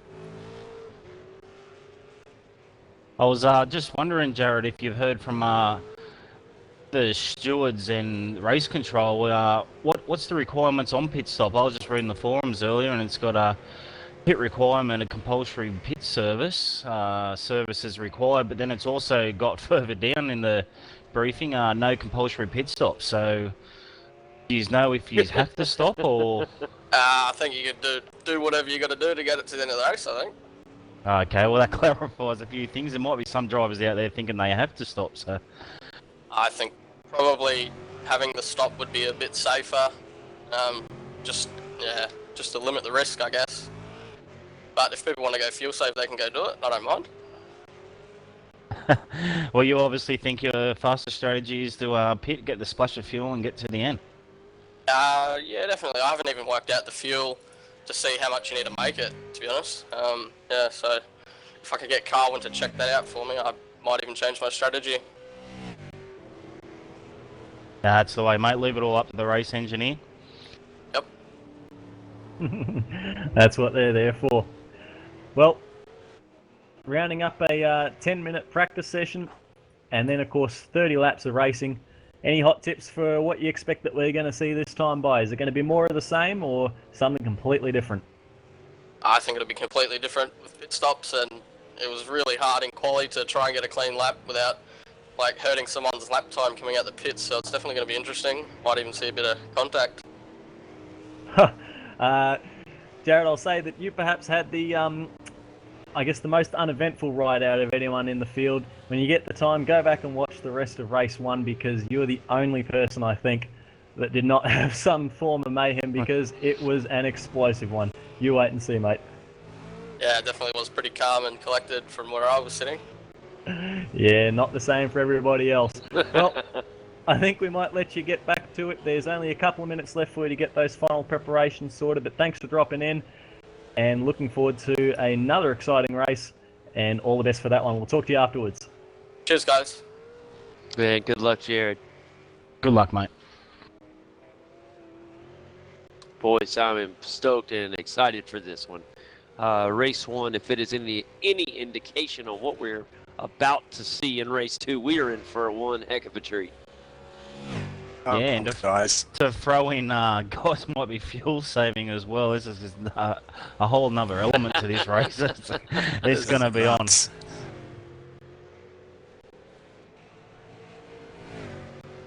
Well, if you can coast it down the bridge, you can get already trying to think.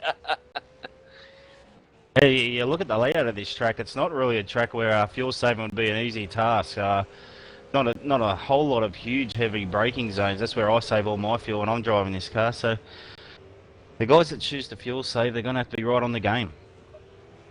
Yeah, this track. Go on, JD. No, I was just going to say, if you're going to fuel save here, you're going to have to be really good at fuel saving. It wouldn't be a place you'd want to try to start trying to figure things out. You'd have to practice fuel saving here all week, I'd imagine. Yeah, I was going to say pretty much the same thing, but this track, being as twisty as it is, you only really get a rest per se in terms of driving on the front straight. Everywhere else, you are constantly turning, constantly braking, constantly trying to balance your acceleration. So, yeah, as you guys say, fuel saving is going to be nigh on impossible here. Well, it will be interesting to see how the different strategies play out. That's what makes it what we love about it. And I am interested to see who's going to be the brave one. And you got to think with the field size as it is, we have to have at least one or two that may try to do that. And only time will tell how well that will, if it will benefit them or not. One of the things I love about this. One of the things I love about this Premier Series is the strategy options it throws up to drivers. You never know what's going to happen on the night. That's a very good point. You know, you get an official series, these guys know, you pretty much know what everybody's going to do. Very rarely do you get surprised, and that's not the case here, is it? Exactly what they were looking for when this series was created. Now this warm-up session is just about to end, and we are going racing once more at Oran Park for Heat 2 of Round 5 of the online Premier Series. 30 laps around Sydney's Oran Park circuit.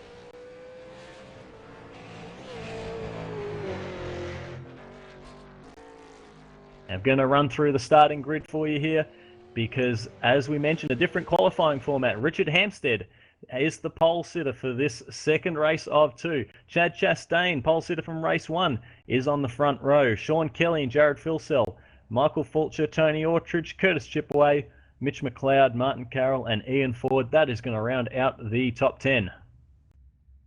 Yeah, and in 11th spot we've got Lee Ellis, followed by Aaron Hamilton, Kurt Stenberg in 13th, Nigel Baines out of 14th, Michael Cracknell, then Tobias Zurni in 16th, Matthew Hill 17th, Brad Smith 18th, 19th goes to John Latham, and 20th to Bobby Javenkovic.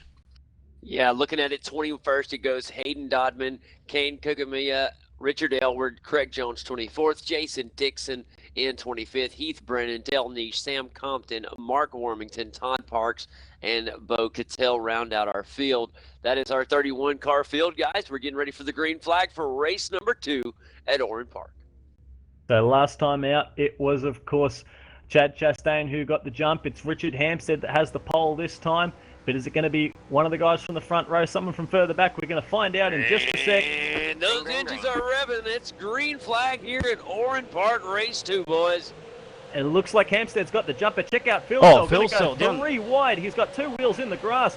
Big squeeze into turn 1. That's going to be tight stuff. Hampstead is well ahead, and it looks like that's Chastain has held on for second, but he had his work cut out for him. The field is clean through turns 1 and 2. heading down to the very tight turn 3 now. Oh, contact was made with the KRT machine. And there's a big wreck. Rollover. There's a car on its roof. Down the back of the field, that's Bobby Jovankovic. It is Bobby Jovanovic. He had a huge hit down in turn 3. Ended up on his roof. Man, unbelievable so, stuff. Yeah. It looks like everything else has been fairly clean and tidy. First lap almost complete. It's Richard Hampstead who leads them through the final turn from Chad Chastain, Sean Kelly, Jared Philsell, Tony Ortridge, Mitch McLeod and Michael Fulcher. That's the top 7 cars. Curtis Chipaway looking to make up for the heartbreak of the crash in race number 1. Martin Carroll and Ian Ford are rounding out the top 10. So that's lap 1 out of 30. There's going to be a lot to play for as we try to see if drivers will fuel save or make a stop, because it is going to be a lot of work to figure out the fastest way around this one.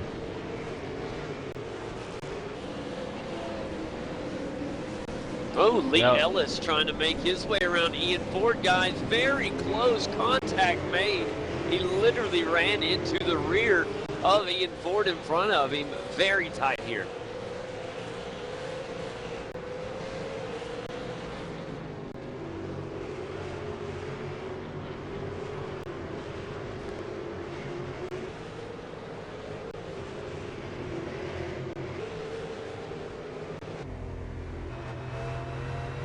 All right, guys, as everybody's trying to kind of single file out, let's see what happens here throughout our field.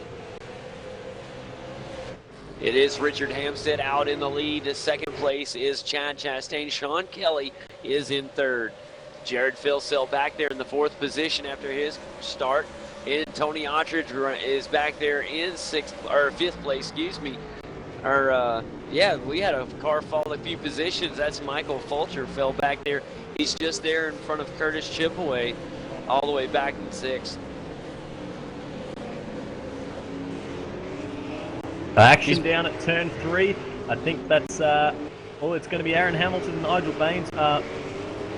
Nigel Baines in there, and they're still going to be side by side heading up into turn 4. That's one of the cars escorted. I think that's Ian Ford. There's going to be a 3-wide moment heading up to the bridge. It's Ford trying to get back in line as one of the Daco cars jumps in there. I think that's Kurt Stenberg, and you're going to have Matthew Hill trying to claim it as well. Yeah, they're 2 big gainers out of that battle between Ford, and Ellis was more Baines side by and Crackle. side. Guys, sorry to jump in there like that, but more side by side right now with Hayden Dodman, and in front of him, Kurt Stenberg, Hayden Dodman, John Latham now side by side, and it's Jason Dickinson in the thick of it as well. Very, very intense racing going on, even here in the mid to back pack.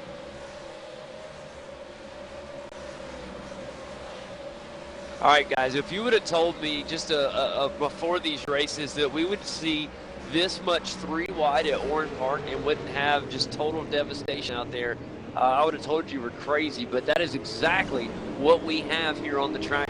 We have had more 3 wide situations and guys making it out to talk about it. Beau Cattel making a move on Kane Kugamiya. Beau once again started from the back of the field. That's now the 22nd position that he's claimed, looking to make another charge for the 2nd race in a row. I think he just enjoys doing that, boys. I think he may just like running up through the field. It sure is exciting. He's got Richard Elward in his sights now. We'll see if he makes his way around him. That is the 21st position he'll try to take away. Now Kane, the driver, is just past Kane Kugamiya. He looks like he's falling into the clutches of Dale Niche. Keep an eye on that one. Kane, of course, did a great drive in the first race of the night. Still a long way to go. Lap 5 out of 30. And we still don't know exactly how everyone is going to be planning this one. It's still Richard Hampstead leading, 0.8 of a second gap from Chad Chastain. Another 0.8 back to Kelly, and the same gap back down to Philsell. And Tony Ortridge is the last car in the top 5. And I tell you what, boys, we got a little bit of a fun battle going up for the battle for 6th. It's Mitchell McLeod right behind him. It's Michael Fulcher, Curtis Chipaway, followed by Martin Carroll and Ian Ford. Fun battles all the way from the 5th position or 6th all the way back to 10th. Good racing going on right now. Oh, it certainly is. And Michael Fulcher, he's back in 7th position because he held down 4th position that first race. He has got Curtis Chipaway hounding the back of his car. that bright green machine. Just behind them, the battle between Marty Carroll and Ian Ford. You can barely separate these two guys the last couple of laps.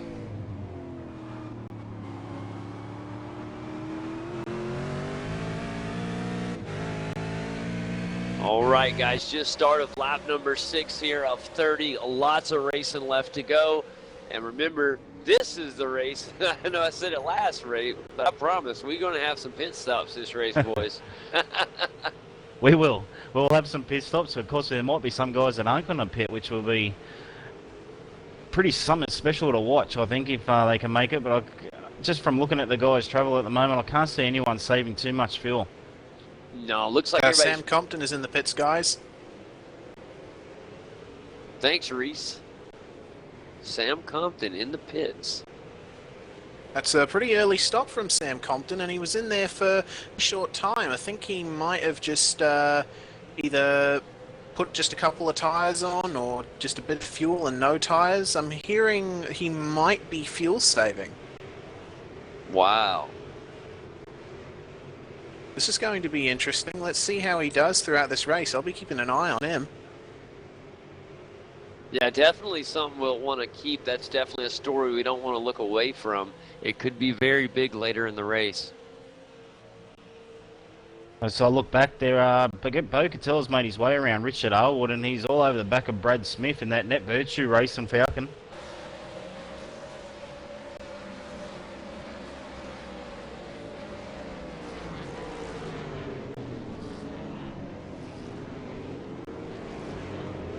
There's a huge train of cars all the way from 15th back from Hamilton and Stenberg, Latham, Dudman, Dixon in front of these guys. As Cattel gets up the inside of Smith, heading down into turn 4, and that'll be the pass made. Michael Fulcher all on Mitchell McLeod. This is getting very interesting, guys, as this is the battle for 6th place. I've been keeping a close eye out on this Kamikaze race team machine. The Ford Falcon of Michael Fulcher all over Mitchell McLeod. Look for him to make a move. Here he is right on the bumper. Almost contact made as the fight continues between these two. McLeod's done a great job to get him up into that position. 8th on the grid from McLeod, but that's been a big pack pretty well since the start of this race. Lap 8 out of 30 complete. And you can pretty well look at it from McLeod down to who we've got back there. Philsell dropped all the way back down into the 9th position.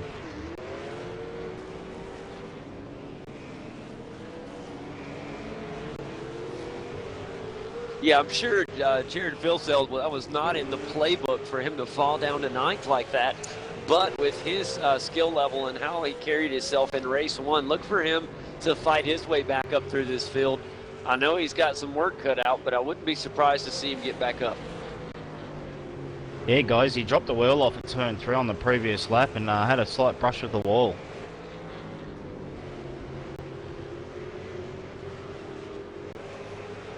Right there at the 10th mark, guys, around in our top 10 is Nigel Baines. Remember the misfortunes in race 1.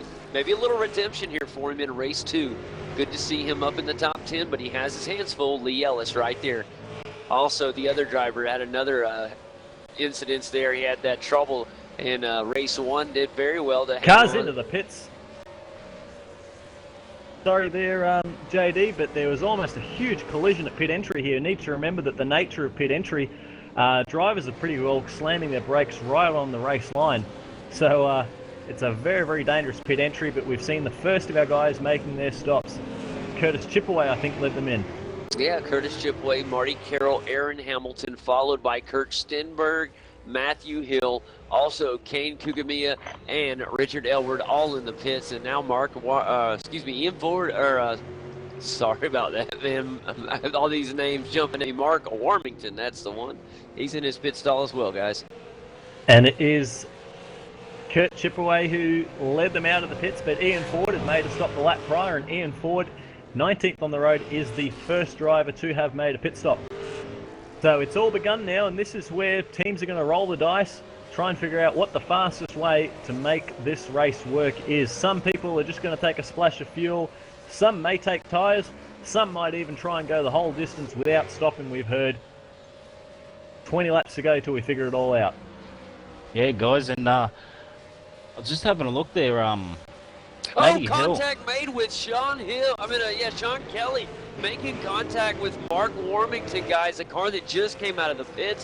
Everything seems to be okay, but some damage done definitely to the side of the hybrid racing simulations machine. Problem there with Kelly being in the 3rd position. That's the last thing he wants for his campaign.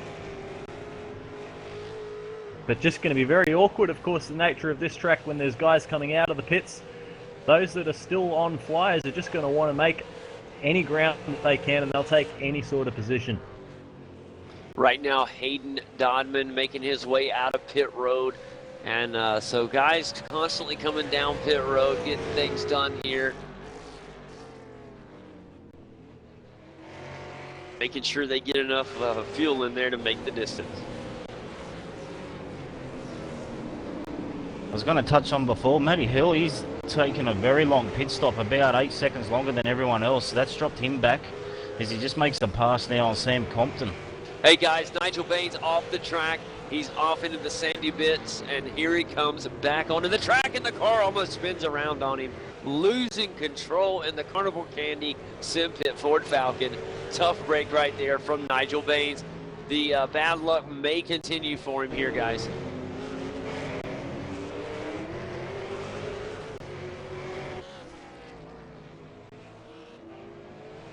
Now, just back on Matthew Hill there, Brooksy, I want to watch how his progress goes and see if he took tyres. Reese and I were having a bit of a discussion during the break and thinking that if a second a lap is the fallout, it might be worth the gamble for some people. So going to have to watch his lap times. He's in the middle of a fairly sizable battle pack there with Michael Cracknell and Richard Aylwood. But I want to check in on him as the battles go on, just to see exactly what it means. All right, guys. Mitchell McLeod just heading down pit road right now, deciding it's time to get the stop in here on lap number 12. Mitchell McLeod goes in, takes the road cone with him.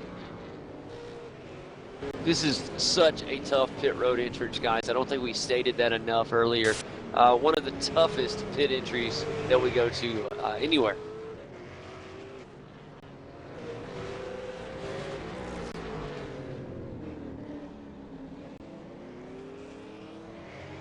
Another fantastic battle on track between Cattel and Stenberg. Both guys have gone ventured through the pit lane and come out together on track, and Cattel's applying plenty of pressure to Stenberg at the moment.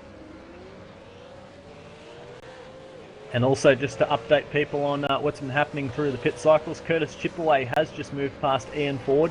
So Curtis is the first driver to have made a fuel stop, and he is in now position 11 on the road.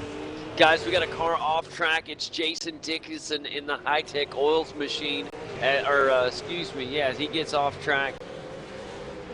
Oh, there's And still Richard a Hampstead is in, guys. bit of push and shove back there. Tobias Zurni trying to get by as well. Side-by-side action right now with Hayden Dodden and Jason Dixon. It's close side-by-side action. Looks like Jason Dixon may have the move on him. He does. Now this pass actually is not for position, but side-by-side, literally paint scraping, even not for position. That's the kind of racing we got going on right now. And whilst that was happening, race leader Richard Hampstead has ducked into the pits to grab a splash of fuel. Hampstead out and away, 10.6 second stop. Sean Kelly out just behind him. So Hampstead takes the service. Chad Chastain is going to assume the lead of the race. So he leads for the second time tonight. Michael Fulcher second on the road. Heath Brennan in third. So it looks like all but the top 7 have made a pit stop.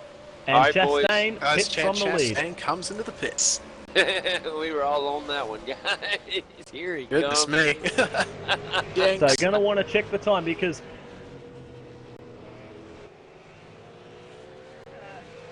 Hampstead's time was a 10.6 and I've just lost him on my timing. Is he still running?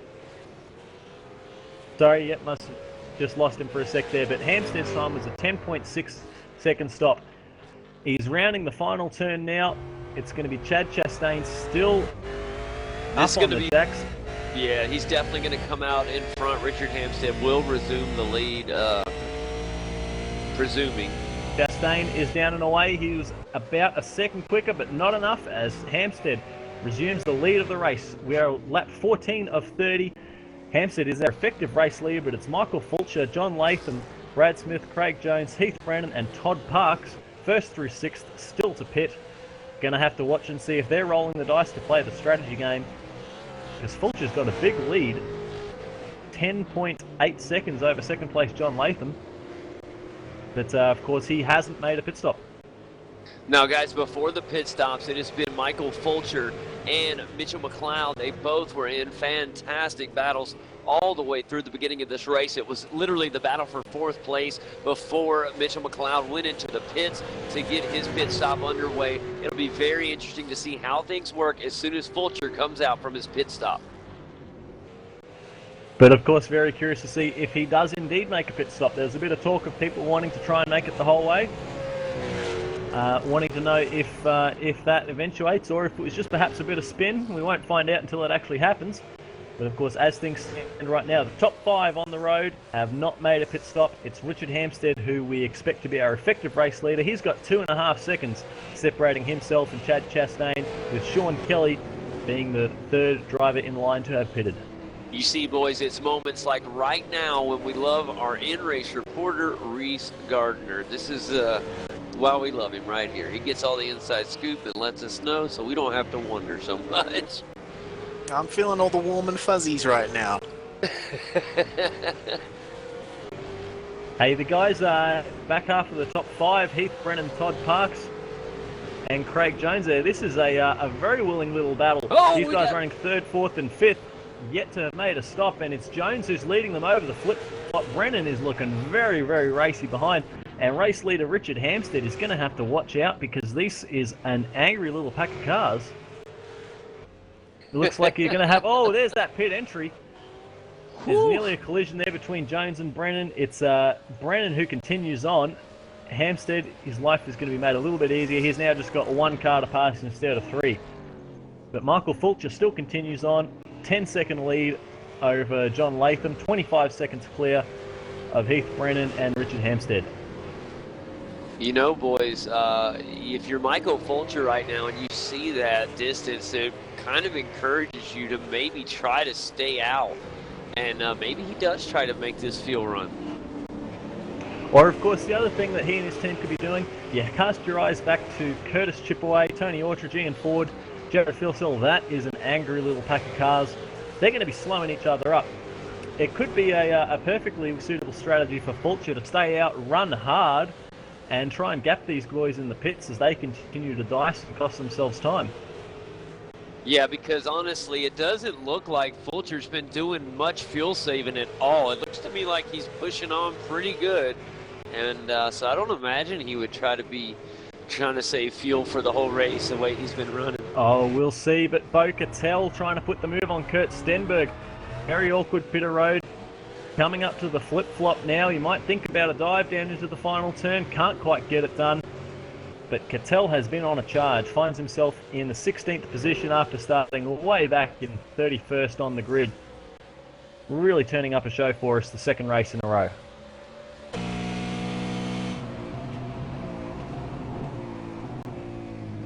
All right, coming around the final turn right now is Michael Fulcher. It's want to wonder if he's going to pop down into pit road this time. But guys, it looks like he is not going to do it.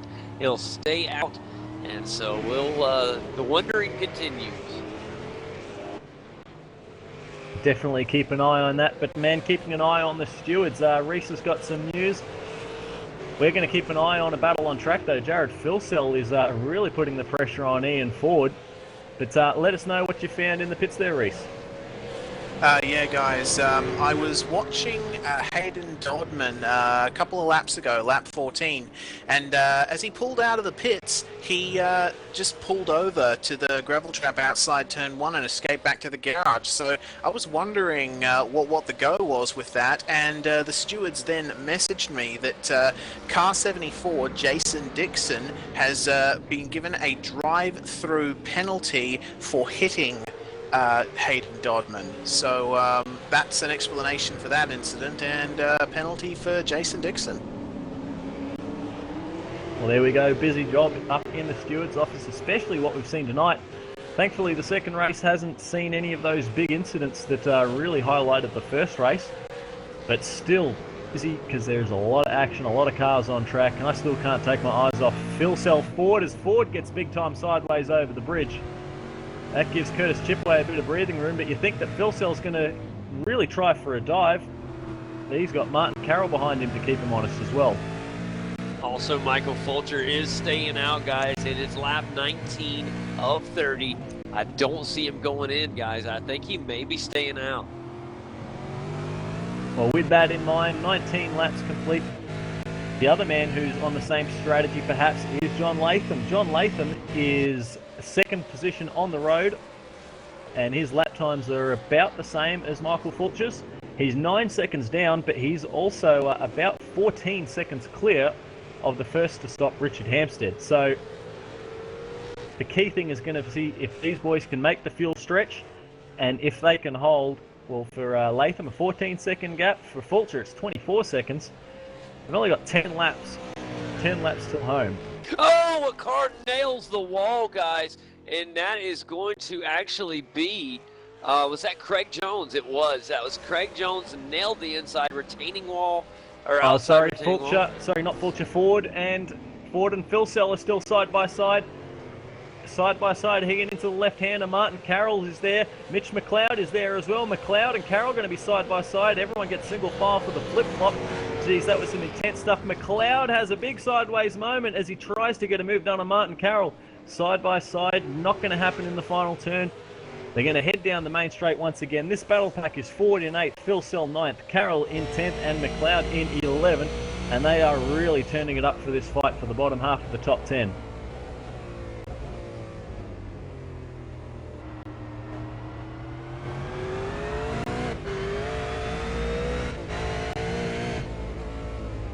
All right, guys, lap 21, fixing the start of 30 total laps here. It makes you start to think that these fuel savers, John Latham and Michael Fulcher, can get it done. And the second that I say that, Michael Fulcher heads down pit road. Clearly the numbers weren't working out for him. The important thing to see here with 10 laps remaining is where he comes out. John Latham is going to continue by and take the race lead.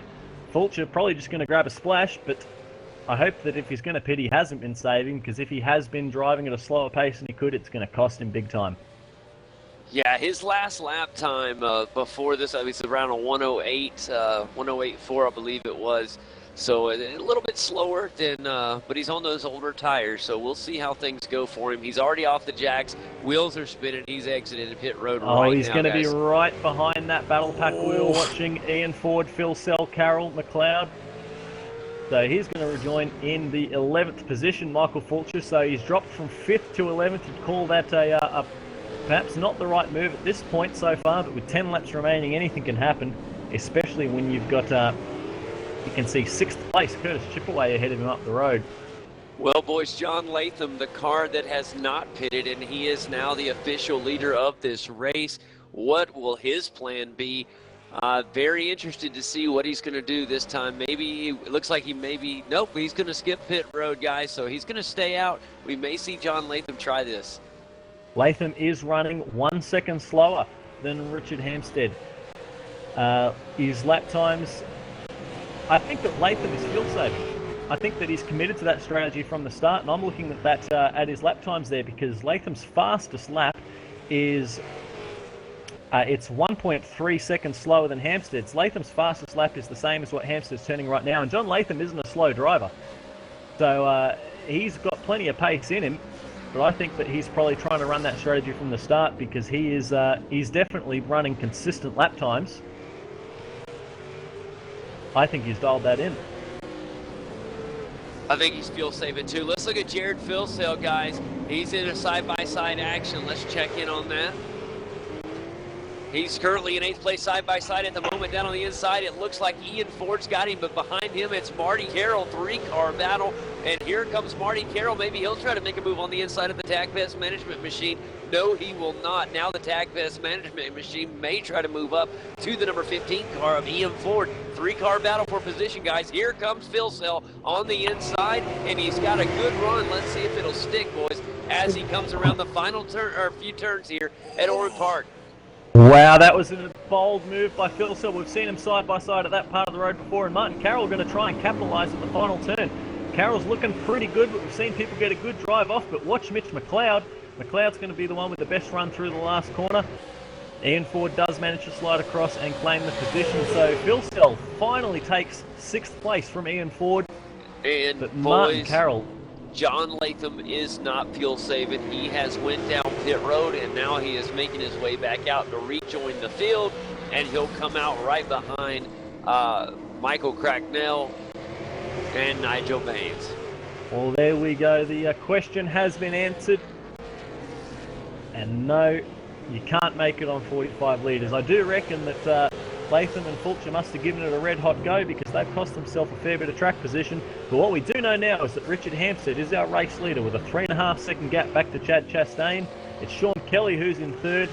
Tony Orchard's in the 4th position, and then we turn back to that battle pack we've been watching just before. Curtis Chipaway a bit further up the road, but Philsell, Ford, Carroll, McLeod, and Michael Fulcher is going to be a part of that train in just a couple of seconds, I expect. This is the fight from 5th all the way down to 10th, boys, and it is heating up. And boys, don't forget, here we are, leader on lap number 24 of 30. Not a lot of time left. You've got to start trying to make your moves now. If you're in a heated battle, you've got to get around the guy. Marty Carroll drops off the road. He loses a position to McLeod, loses a position to Fulcher. Guys, that's about the 4th car we've seen do that in that exact spot. Craig Jones also just now rejoining the track after some troubles for him. Oh, good racing right now behind Lee Ellis, and Kurt Stenberg had a great run going behind him. And it is just a fantastic train of cars with Kurt Stenberg, Aaron Hamilton, and Nigel Baines. Lee Ellis leading that pack in 11th at the moment, and a good run from Lee. He's trying to move up just a little bit there. He'd love a little more breathing room from this angry pack. Yeah, it's great to see 2 5-car trains pretty well line astern on the track. 5th down through 10th and 11th down through 16th. I want to keep an eye on John Latham's pace, because of course he is the last driver to stop in the race. 6 laps remain. Yeah, he's got those super fresh tires, boys. Last lap for him, a 108.061. We compare that to our leaders last lap time, and it was a 107.53, so about 5/10 faster for Richard Hampstead, your race leader right now, on a little bit older tire.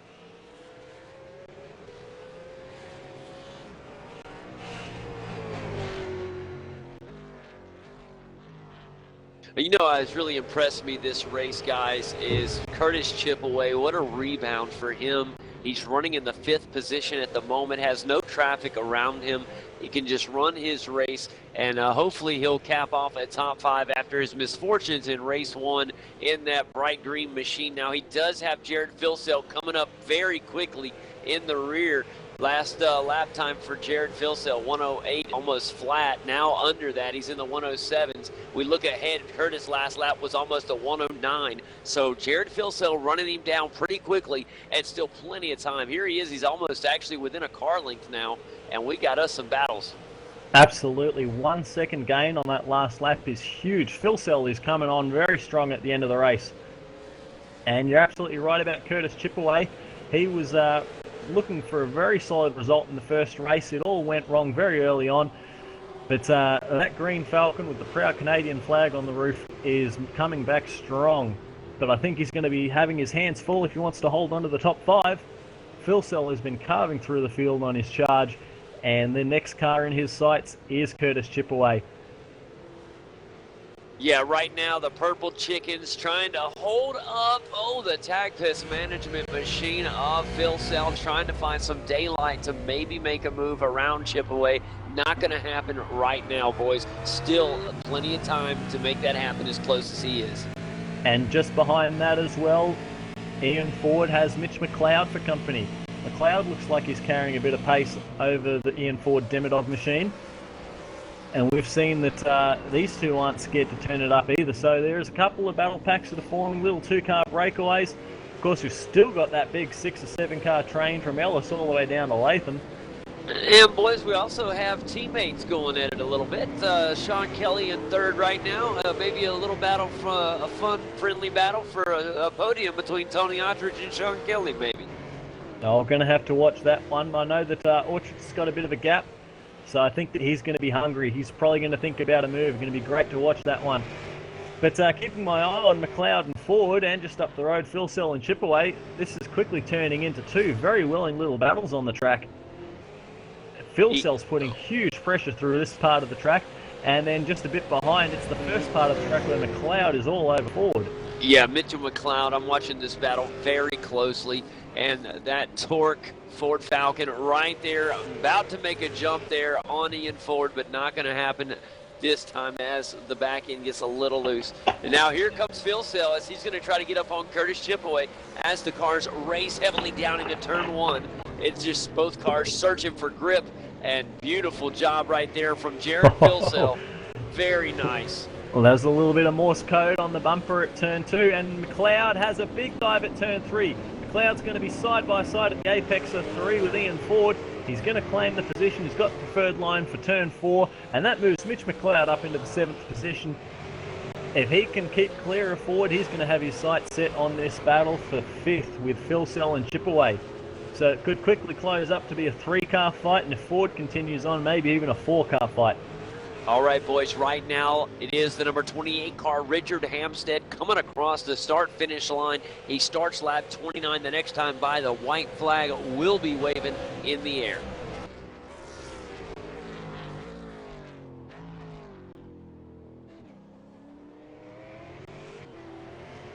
Just really impressed by the way this field is held together.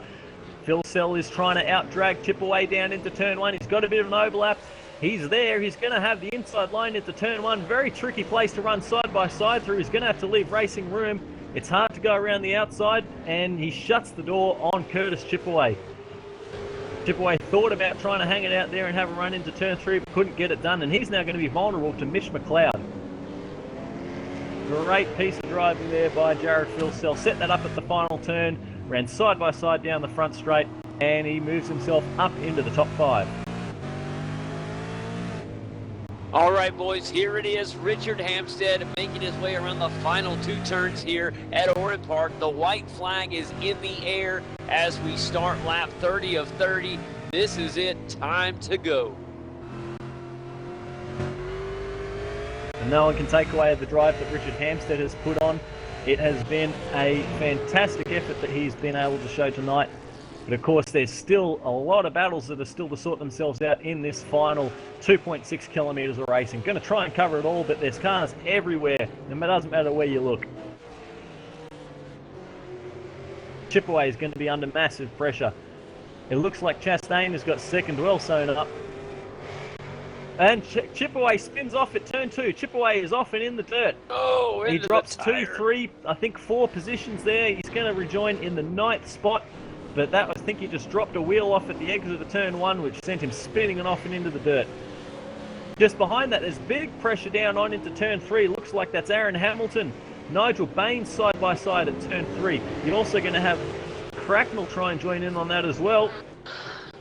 All right, boys, here it is coming around for the final time. And well-deserved back-to-back wins here at Oran Park. Richard Hampstead takes the sweep at Oran Park.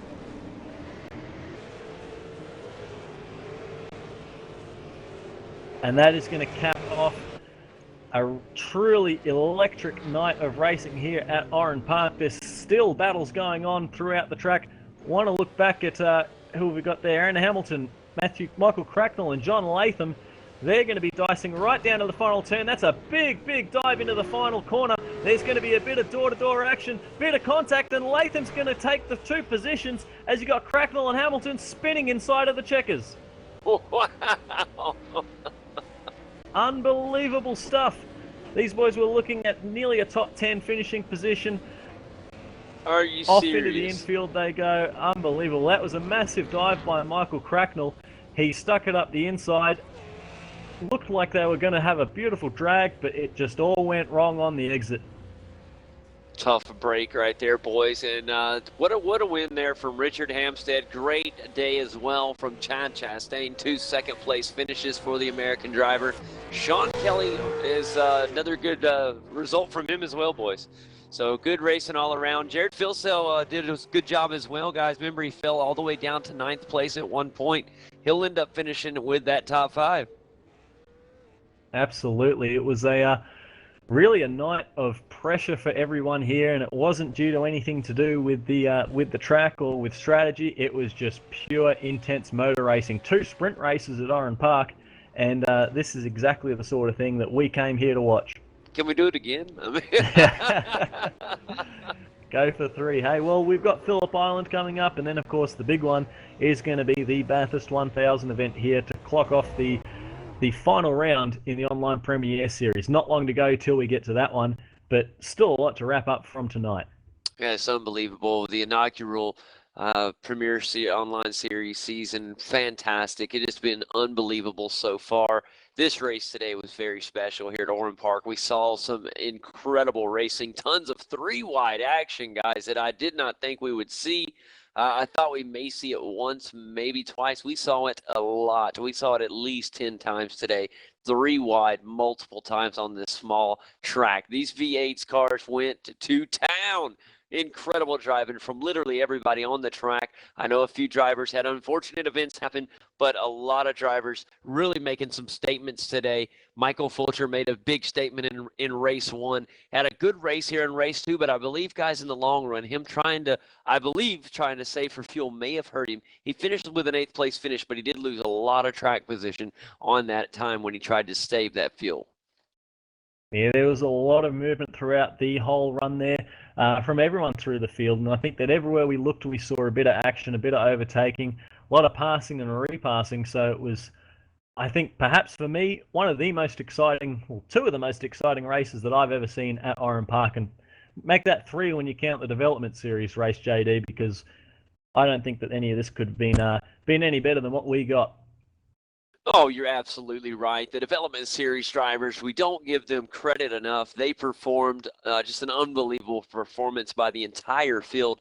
The development race was perfect, about as good as you could ask for. Then we go into race 1, guys. Tons of action. Literally don't have room to breathe because the entire race is literally bumper to bumper, battle to battle, fist to fist. Unbelievable action. And we carry it on right into race 2. And that is 3 outstanding races here at Oran Park. I don't think the fans were disappointed with this one, guys. Absolutely not, JD. So we should take this opportunity to run through the official results from race 2, round 5 of the Online Premier Series. It's Richard Hampstead who takes another race win and a fantastic drive to clock off the victory. Chad Chastain in second, and it's Sean Kelly rounding out the podium.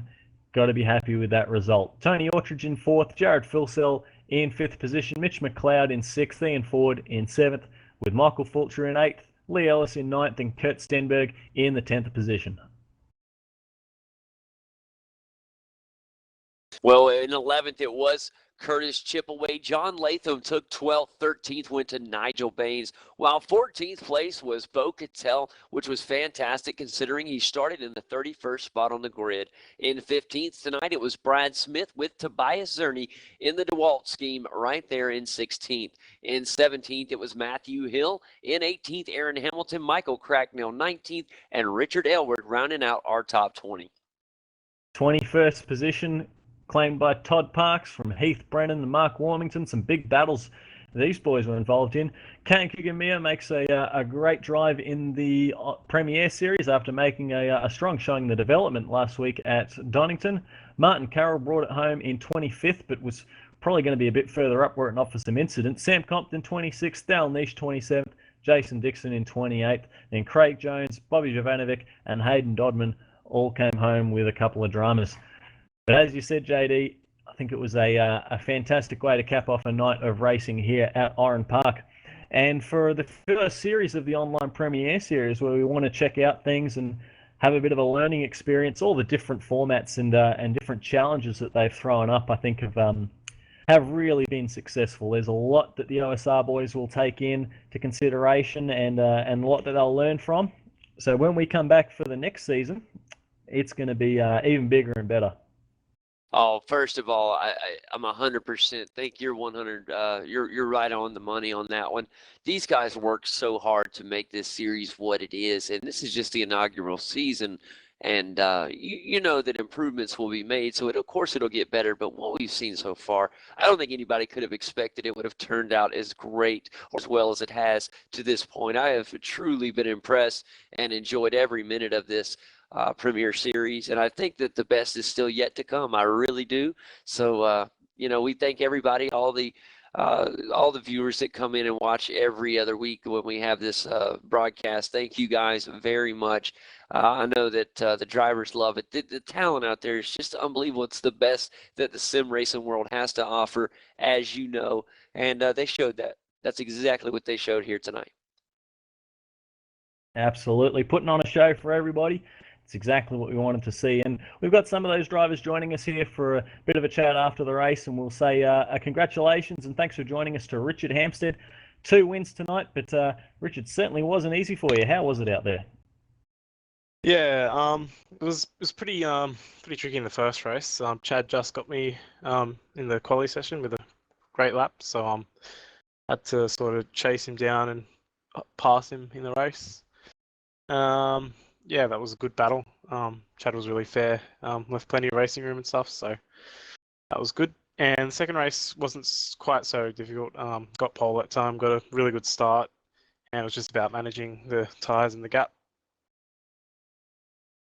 Well, you certainly did that well, but that first race of the night was perhaps certainly the biggest challenge that you've seen in the last couple of weeks. It was brilliant fun to watch and really turned it up there for us all. So you got to be looking forward now to Phillip Island and perhaps the challenges that you'll be facing at that one, Richard. Yeah, well, I really like Phillip Island as a track, and I've always seemed to do relatively well there. So yeah, looking forward to that. And what do you reckon in regards to the different formats that we've seen through this season? Some people like shorter races, some like the longer ones. Double headers, a new thing for us, well, of course. So what's your take on it all? A particular favourite, or you just like the mix that we've got together here for it? Yeah, I like the variety. I think the best races are the ones with probably just one pit stop. I think maybe if this race was a little bit longer and maybe there was a bit of tyre strategy, it would be a little bit better. But yeah, I like the variety. So. Well, there we go. And it also looked like in that first one, you mentioned tyre strategy, the time drop-off. So I was watching your lap times there, and I think there was one point you were a whole second and a half slower over the course of the run. Of course, 30 laps and no pit stops is really making them last. But was it hard out there towards the end of a stint? Was the car really struggling to put its power down? Yeah, definitely. The rear tyres really go off a lot at Oran Park. So I mean, both races I went in with the mindset of making them last for the whole 30 laps, and I think I did a reasonably good job of that. Well, mate, with 2 wins, I certainly think that reasonably good is certainly on the money there. Perhaps even a bit of an understatement. So we'll let you enjoy the victory, and hopefully you'll be looking forward to the next one, as I know we certainly are. And thanks again for joining us. Cheers, Leo. And thanks a lot, Richard Hampstead. Fantastic victory from him tonight. What a performance. Also tonight, took the pole there in the start race. And a surprise right there was Chad Chastain. Fantastic performance by him tonight. He gave Richard Hampstead a good run for his money in race 1 and battled for 2 second-place finishes. Chad, welcome to the show. How are you doing, buddy? I'm outstanding, JD. Thanks for having me. Oh, absolutely. You know, we wouldn't have it any other way. I get a chance to see you run, Chad, quite a good bit in the Americas series. And but some people may not get to see you run quite as much. And but even as much as I've get to see you over the past 2-3 weeks, the amount of improvement that I have seen from your speed and things, it is like we're seeing the old Chad Chastain. I want to say that, but you're actually looking faster than that. So tell me a little bit about what's been going on with you in your preparations and getting back on top of your game. Well, it's just a lot of hours behind the wheel, and apparently no social life. you know, you know, all the guys at STC Motorsports and Kamikaze Race Team, we put a lot of time in these, and I think we've hit on a couple of different setups that work in different weather conditions, and then it's just turning laps. And yeah, I really I'm frankly surprised at my pace and relative to the field, and couldn't be happier. I mean, we put in a lot of hard work and it's paying off, and I'm very happy for the whole team and the alliance. Yeah, the SDC team, SDC Motorsports, has done a phenomenal job coming in to existence. They're a fairly new team, and you guys have made quite the mark. But Chad, I do want to know, or do want to tell you, I had to give you the biggest credit in the world. I was happy to see that out of all these wonderful Australians that are so fast, it's amazing. I had to be excited that you took the pole there. I said, an American on the pole, who'd have thunk it? Yeah, it's funny, I'm coming out of the last turn and I'm watching the relative and I'm like, holy cow. And yeah, okay, hit the line and yeah, somebody said, well, I'm one of the fastest Americans. Hell, I think I'm one of 2 Americans that run it. So That's right. very, very, very happy. The weight of a nation, right? That's right, buddy. That was a whale of a lap, and we thank you very much for coming by and having a chat with you. And just keep this thing up. We'll be looking forward to some results from you in 2 weeks' time when we head to the Phillip Island. I cannot wait. That place is legendary. I know that you enjoy the track as well. Best of luck to you, Chad. Thanks a lot. Yeah, looking forward to putting the simpit.com Falcon up near the pointy end of the spear in the future. Thanks, guys. And that Absolutely. sounds like an awesome feeling, just watching that turn, watching your lap coming out that final turn, and knowing it's going to be a good one. That's got to feel awesome. But standing on the podium's got to feel great as well. And third position and final spot on the podium did go to Sean Kelly. Sean, it was a pretty intense night of racing out there. And how did you find it all? Hey guys, how are you? Yeah, sure was, wasn't it? First race, had a lot of fun, had an awesome race on battle with Michael Fulcher, and yeah, it's just great. Yeah, it's great to have a nice long battle the whole race, and yeah, couldn't get him. Car was a major handful. Pace wasn't too bad, but yeah, I've tuned up the car a little bit for the second race, and yeah, all went pretty okay. Lost a few seconds as back markers come out fighting for their own race, and then yeah, pitted, fueled up, and yeah, had a late race spin unfortunately, and it seems like Chad was had short fueled and was saving fuel towards the end, so there's a lost opportunity to get second there. But yeah, huge congrats to Hammer, and awesome job by Chad. I'm not surprised at his speed. I know last season he just kept on returning throughout the weekend and Monday night with more and more speed. So it's good to see him turn up and getting the job done. So yeah, great racing by all, and thanks to Hybrid and thanks everyone. It was a great show out there, and certainly sounds like even though your hands were tied a bit from perhaps a nil-handling car, it was certainly an exciting thing to watch. But those battles out there, that you mentioned getting involved in, seemed like, I know Oran Park's just a bit of the nature of the track, but it seemed like everywhere we looked there was some serious fights. And JD mentioned as well that he doesn't think that he'd ever seen so much 3 wide at this place. But man, with this sort of field, the class of this field, how good does it feel to be racing in some of those sort of situations? Oh, absolutely. Yeah, you can trust everyone to go 2 wide, and you always try and avoid 3 wide. And me especially, this has been a bit of a bogey track for me, so nice to sort of turn it around. And yes, that's always so much fun. The track is a lot of hard work, so it's all about just trying to keep that intensity and pressure up on other guys. And unfortunately, I don't really make too many mistakes. So, yes, certainly got our work cut out for us. Well, mate, a podium at a bogey track, something you certainly got to be happy with. So I'll let you enjoy that, and we'll be talking to you again, hopefully next time at Phillip Island. Cheers. Thanks, guys. Absolutely. Sean Kelly, fantastic performance tonight. Another good performance tonight that maybe we didn't give quite enough credit was a driver in Beau Cattel. I want to bring him in next and have a word with him. Beau, welcome to the show. Before we even get started, buddy, I just want to point out what a phenomenal job. Both races starting in the 31st spot on the grid and then moving your way up through the field. Tell me a little bit about how it was in a track that is so congested and so hard to make passes on. How were you able to move up through the field so well? Yeah, it was pretty scary. It's a credit to all the boys racing in the series, really, because obviously well, I had a little bit more car speed than a few of them due to not being able to quali. But yeah, really a credit to them for not, making mistakes and leaving room and being clean, because it was really, really, really enjoyable, and yeah, it was definitely hectic. Well, when we look back, I wasn't sure why we saw you starting in the 31st spot. You want to tell us a little bit about what happened with qualifying?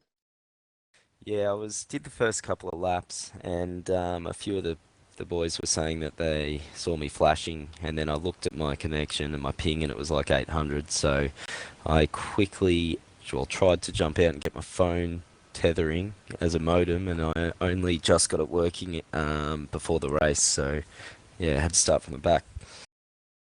Well, I tell you what, I know it's always terrible when we have internet problems. It's something that none of us can control.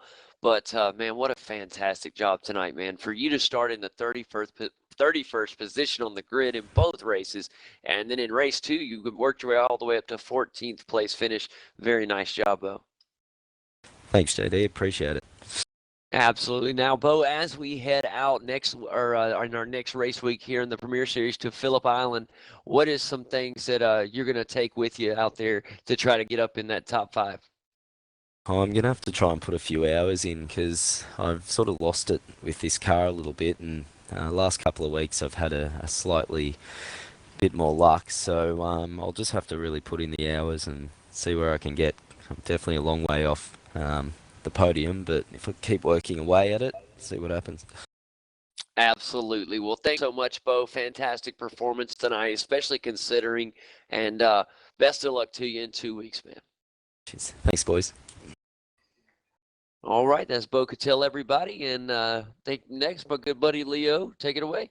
We've got Jared Philsell joining us here. 5th place rounds out the second race for Jared Philsell. Had a chat to you after the first race, buddy, with a podium. And a 5th place, some dramas early, but man, that charge through the field at the end was impressive. Yeah, definitely. I got a really good start. Chad left me just a little bit of room, but I decided to pull out of it. Otherwise, that just would have ended up in the whole field probably getting taken out. So yeah, I actually got an update come up on my computer, and my screens just went black. So I had no idea where I was. So I just slammed on the brakes. I was pretty lucky to not put it in the fence even harder than I did, to be honest. Yeah, unfortunate sort of situation with that. But you mentioned that start. That was some intense stuff. You did get the jump, but 3 wide down into turn 1 at Oran Park is a pretty scary moment. But of course, cooler heads prevail, and you were able to bring it home. But that fighting throughout the second half of the race was very impressive. I think, what was it, 9th on the track, and to cut through some very high quality drivers and bring yourself home in 5th place. It was exciting to watch, and I hope you enjoyed doing it, mate. But what was it like out there for you? A lot more intense than my last race, that's for sure. I wasn't too happy being stuck behind Ian, but yeah, that's just me making mistakes and whatnot. But yeah, my car was an absolute rocket after the pit stop, and I knew I had fuel to go to the end, and I wasn't sure whether people in front had fuel to save or whatnot. I had no idea what was going on. I was just trying to get in front of as many people as I could. Yeah, and it seems like some of that talk before the race might have just been a bit of spin, because as you would have noticed, nobody made it on fuel. Everyone did have to make at least a stop, so clearly that was your strategy the whole way, and obviously it was the right one in terms of making it the distance. Yep, definitely. I actually took rear tyres. I'm not sure if any others took that or not, but yeah, the car was pretty average about 3 laps after the stop, and then once the rears kind of died down a little bit, the car was just, yeah, awesome. But yeah, it was a good battle with Ian and Curtis as well. It was good fun. Well, mate, sounds like you got a lot of positives to take out to the next round at Phillip Island, which I know we're very much looking forward to here at V8s Online, and I'm sure you are too. So we'll let you enjoy the rest of the night and look forward to Phillip Island. Cheers. Absolutely, man. Best of luck, Jared. Great job. And next, let's bring in a guy that battled a little bit with Jared Philsell tonight. Let's bring in Ian Ford. Ian, welcome to the show. Thank you, guys. Nice to be Man. here again. Oh, fantastic. We are so happy to have you here, Ian. What a performance tonight. Race 1, and then we go, let's just look at race 2 for a second. And we look at where you started. You started on 10th spot on the grid, and you worked your way up to a 7th place finish. Fantastic performance, great battles. Just tell me a little bit about what it was like battling with these guys so closely. It was very, very stressful.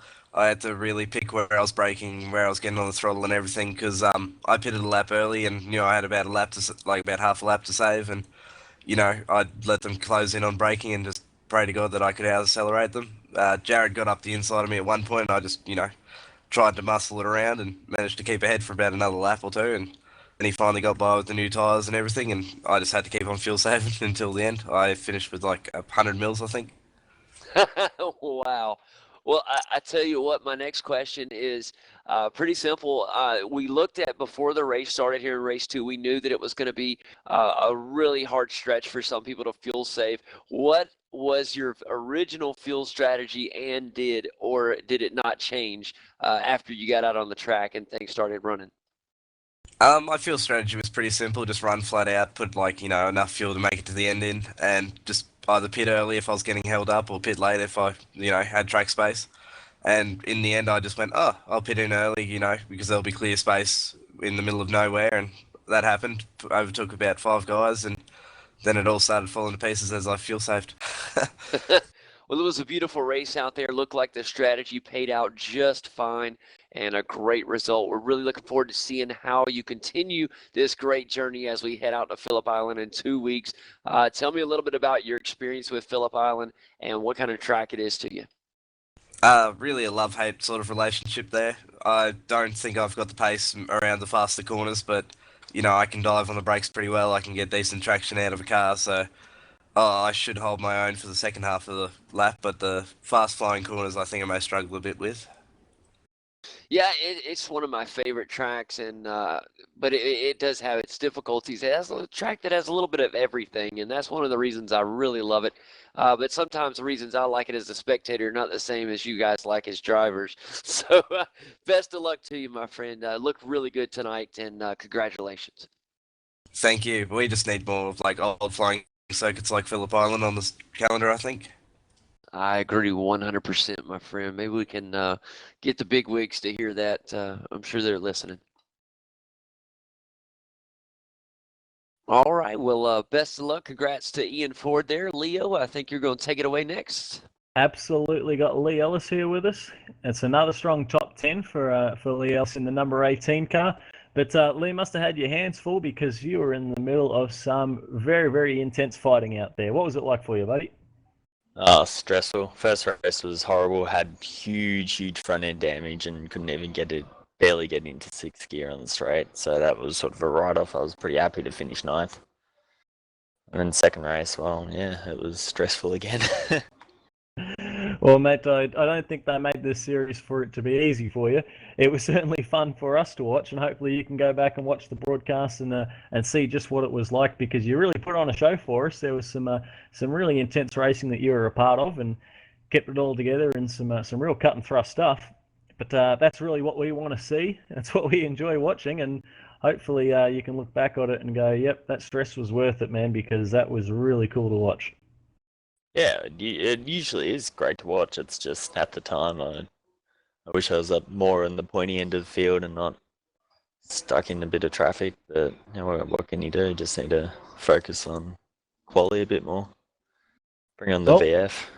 Yeah, everyone's looking forward to that, of course. But with the online Premier Series, still got 2 rounds left in this season for you to make that little bit of move up more to the front. Phillip Island or Mount Panorama, either one of those got circled on the calendar for being an opportunity to jump back closer to the top 5 or the podium.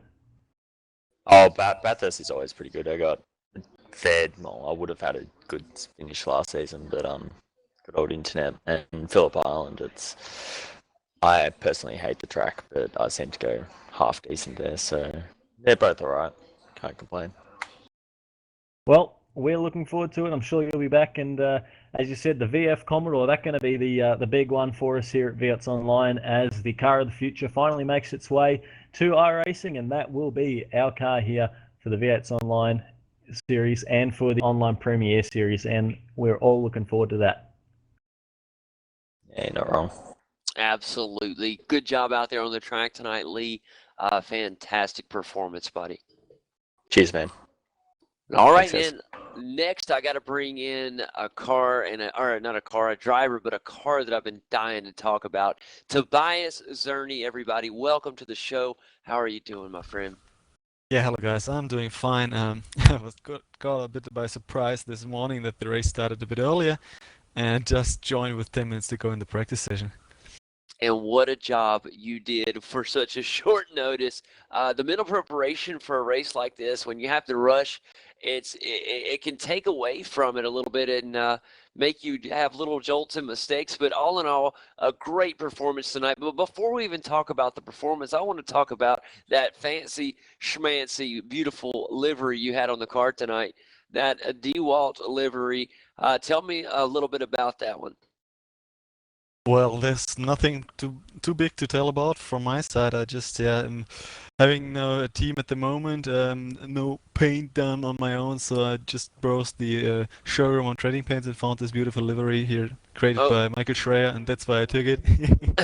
It is absolutely stunning. Michael Schreier did a fantastic job. The answer I was looking for was that I wanted to hear that you're the biggest Marcus Ambrose fan in the world, and you were hoping that that's going to be his livery. I'm a huge Ambrose fan, man, so I'm hoping that maybe he can have something similar to that. But it's just absolutely awesome. It looked good on the car, especially when you were in those side-by-side battles. Fantastic driving out there tonight. I missed you, Tobias. I don't get to see you quite as much as I once did when you were making frequent appearances in the Americas, but so good to see you out on the track tonight. Started in the second race in the 16th slot on the grid, moved up, moved down, moved back up a little bit, and finished in 16th. All in all, a decent run here at Oran Park. Tell me about it from your point of view. Yeah, the first race actually was quite good, even though I was on the outside of turn 2, 3, 4, and I lost a couple of places, but in the end I managed to get into the top 10 and had a short sniff at the 9th place, but the lead took it back there from me in the last lap. But second race was pretty terrible. Started further ahead, but there was a tiny little crash, I would say, in turn 2, and I just, from my point of view, I thought the track was blocked on the inside, and I just drove around all the cars. But yeah, I realized later that I lost like 10 positions by doing so it wasn't a good idea. And I had to fight back from P27, something like this. So I'm pretty happy that I made it up to P16 again. Yeah, that was really a fantastic run.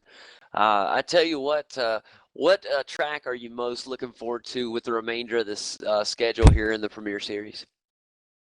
Well, I'm not that much looking. Not that much looking forward to Phillip Island there, but yeah. So it will be Bathurst. I hope we will be up to pace there. Also, being this an enduro should suit me more than the sprint round. So yeah, looking forward to this, and maybe yeah. I have no idea what. Depends on how much practice I do before what position I would reach. Understandable, but Tobias, tell you what, buddy, just absolutely wonderful to be able to talk to you and to see you out there on the track, buddy. Come by and see us in the Americas real soon, and you're just doing an amazing job, buddy. Yeah, no worries, JD, but the Americas is really difficult for me now, and getting closer to the final stage of my studies, so who knows? We will see. Understandable, but you know, it is 7 a.m. right now, my time in the eastern United States. And you're the man. Tobias is awesome. Let's go back to Leo here as he's going to bring in Mark Warmington. Go ahead, Leo. Yeah, we're certainly very much appreciative of the international flavour that we get here at V8s Online. Of course, yourself, JD, Kane, and Tobias and the others. We've also got Mark Warmington joining us from Club UK and I. Man, how good's the racing out there, Mark? And thanks for coming really all the way across the world to be a part of it. It must be worth your while, hey? Yeah, no, thanks for having me. Like Tobias, though, I almost missed qualifying. I just completely got my times wrong and joined with about 20 minutes left to go. And I will say I'm most definitely punching above my weight, even hanging onto the back of these guys. The racing out there was phenomenal. In a consistent contender in these top split races, getting yourself in the field, and you've been spending a lot of time in the V8 Supercar, and it's really shown for it because it's not always easy for people to come along and get themselves into a V8 Supercar race with the weird time zones for the rest of the world. But clearly it must be you must be doing something right if you're able to get along and mix it with these big boys here. And man, how good is it? You enjoying being a part of it? Oh, most definitely. Friends and family think I've got no life and that I'm a bit of a. I spend ridiculous amounts of times just trying to get up to speed, and then it's first thing in the morning racing here to get up for the practice. And I've thought about the Americas, but I think it's like 3-4 a.m. in the morning when the clocks change, so can't be doing with that. But the racing is intense. I don't think there's a car on the service that gives quite as much fun and such a challenge. So I'm loving it. Absolutely. Well, that's our thoughts, mate. And I know that this Premiere Series is a bit of a new experience for everyone here that's putting it on, and for all the drivers as well. And what do you think of being a part of the experiment? And well, I think I already know the answer to will you be back for more? Because you probably will be. But how good is this, mate?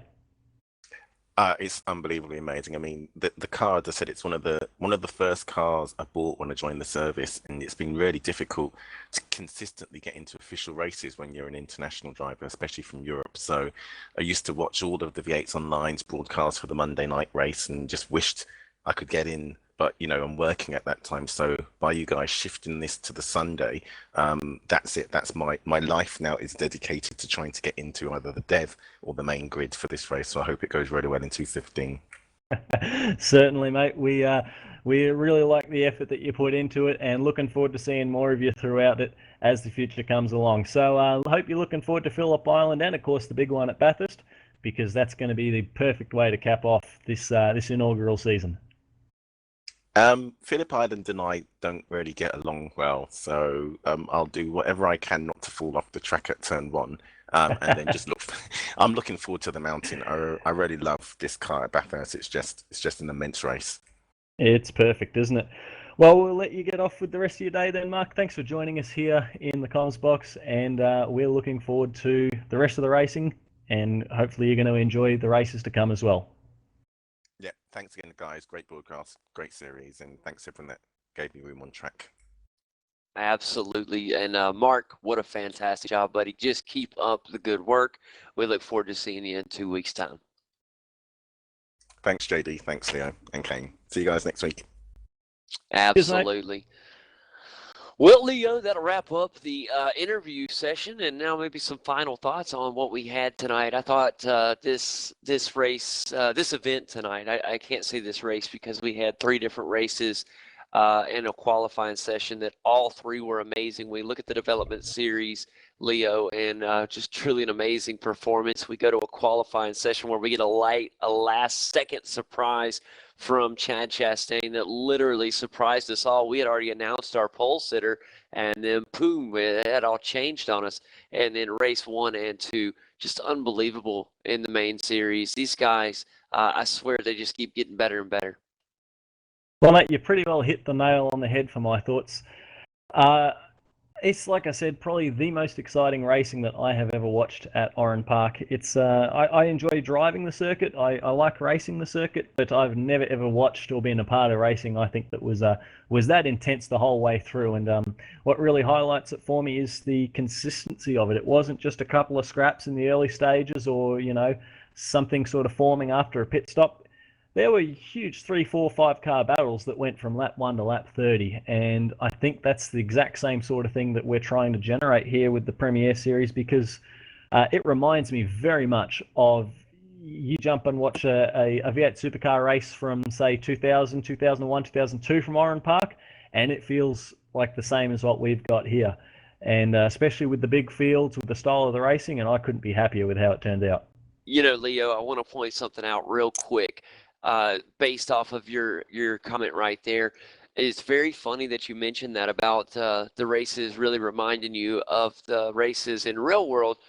because that's just how amazing our simulator is. I can't tell you how many times Kane and myself covered the NASCAR iRacing series this season, and the drivers, literally, we could watch them on Wednesday, and I'm telling you, whatever happened on that race Wednesday night was a mirror image of what happened in the real world counterpart that Sunday. It was almost scary. That's how realistic our sim is, and these guys that put in these hours are unbelievably talented, and I almost have no doubt in my mind that we could put some of these guys in real V8 cars and they would have no problem adjusting, maybe a small adjustment period. But for the viewers out there, I just want you to know how talented these drivers are. If you've never had a chance to step in to the V8 Supercar on the iRacing simulator, then you have no idea the difficulty. I'm here to tell you, this is not a cakewalk. This is a very difficult beast, and these guys do an amazing job. Couldn't have said it better myself, JD, and exactly the same thoughts here. So, of course, with all of that in mind, the big thanks got to go out to, of course, all the drivers involved, and even bigger thanks, of course, Kane, getting involved and getting up and early every week to make this possible for us, to make this broadcast happen and to bring it to everybody watching at home. We hope you've all enjoyed it out there. Yeah, absolutely. Before we close out, big thanks out to Kane. He does so much, and a lot of guys I don't think they realize how much he does. And he does so much work behind the scenes, guys. And even all your cameras tonight that you saw, all your views, he does all this stuff behind without saying a word on this broadcast. But the guy just does a phenomenal job, and I hope he knows that it's just well appreciated, more than he'll ever know. So you guys all need to, if you're out there watching, make sure you let him know that. Also, if maybe you joined the broadcast late, please make sure you go back and watch it from the beginning. You are not going to be disappointed. We had an amazing show tonight. And that's all from me, Leo. I just can't wait for 2 more weeks, man. This series it just keeps getting better and better. Not wrong there, JD. So just a reminder for everybody at home, 2 weeks' time, we'll be back at Phillip Island, of course, a great classic and historic circuit in the Australian motorsport community. And not long after that, of course, the big one, the finale, we head to Mount Panorama. Don't need to give it any more introduction than that. It's the very, very best thing for this car, and everybody loves it. It's what we're all looking forward to. So to wrap up a great night of racing tonight, we'll say hats off once again to Richard Hampstead for another 2 race wins in the online Premier Series. But for me, the big winners is everyone involved in that awesome scrap of racing that we saw tonight, because it really turned it up for everybody here and for all the fans. We hope you enjoyed it. We look forward to seeing you back here in the online Premier Series next time out at Phillip Island. Join us at the same place, v8sonline.com.au. So thanks for joining us. Good night and goodbye for now.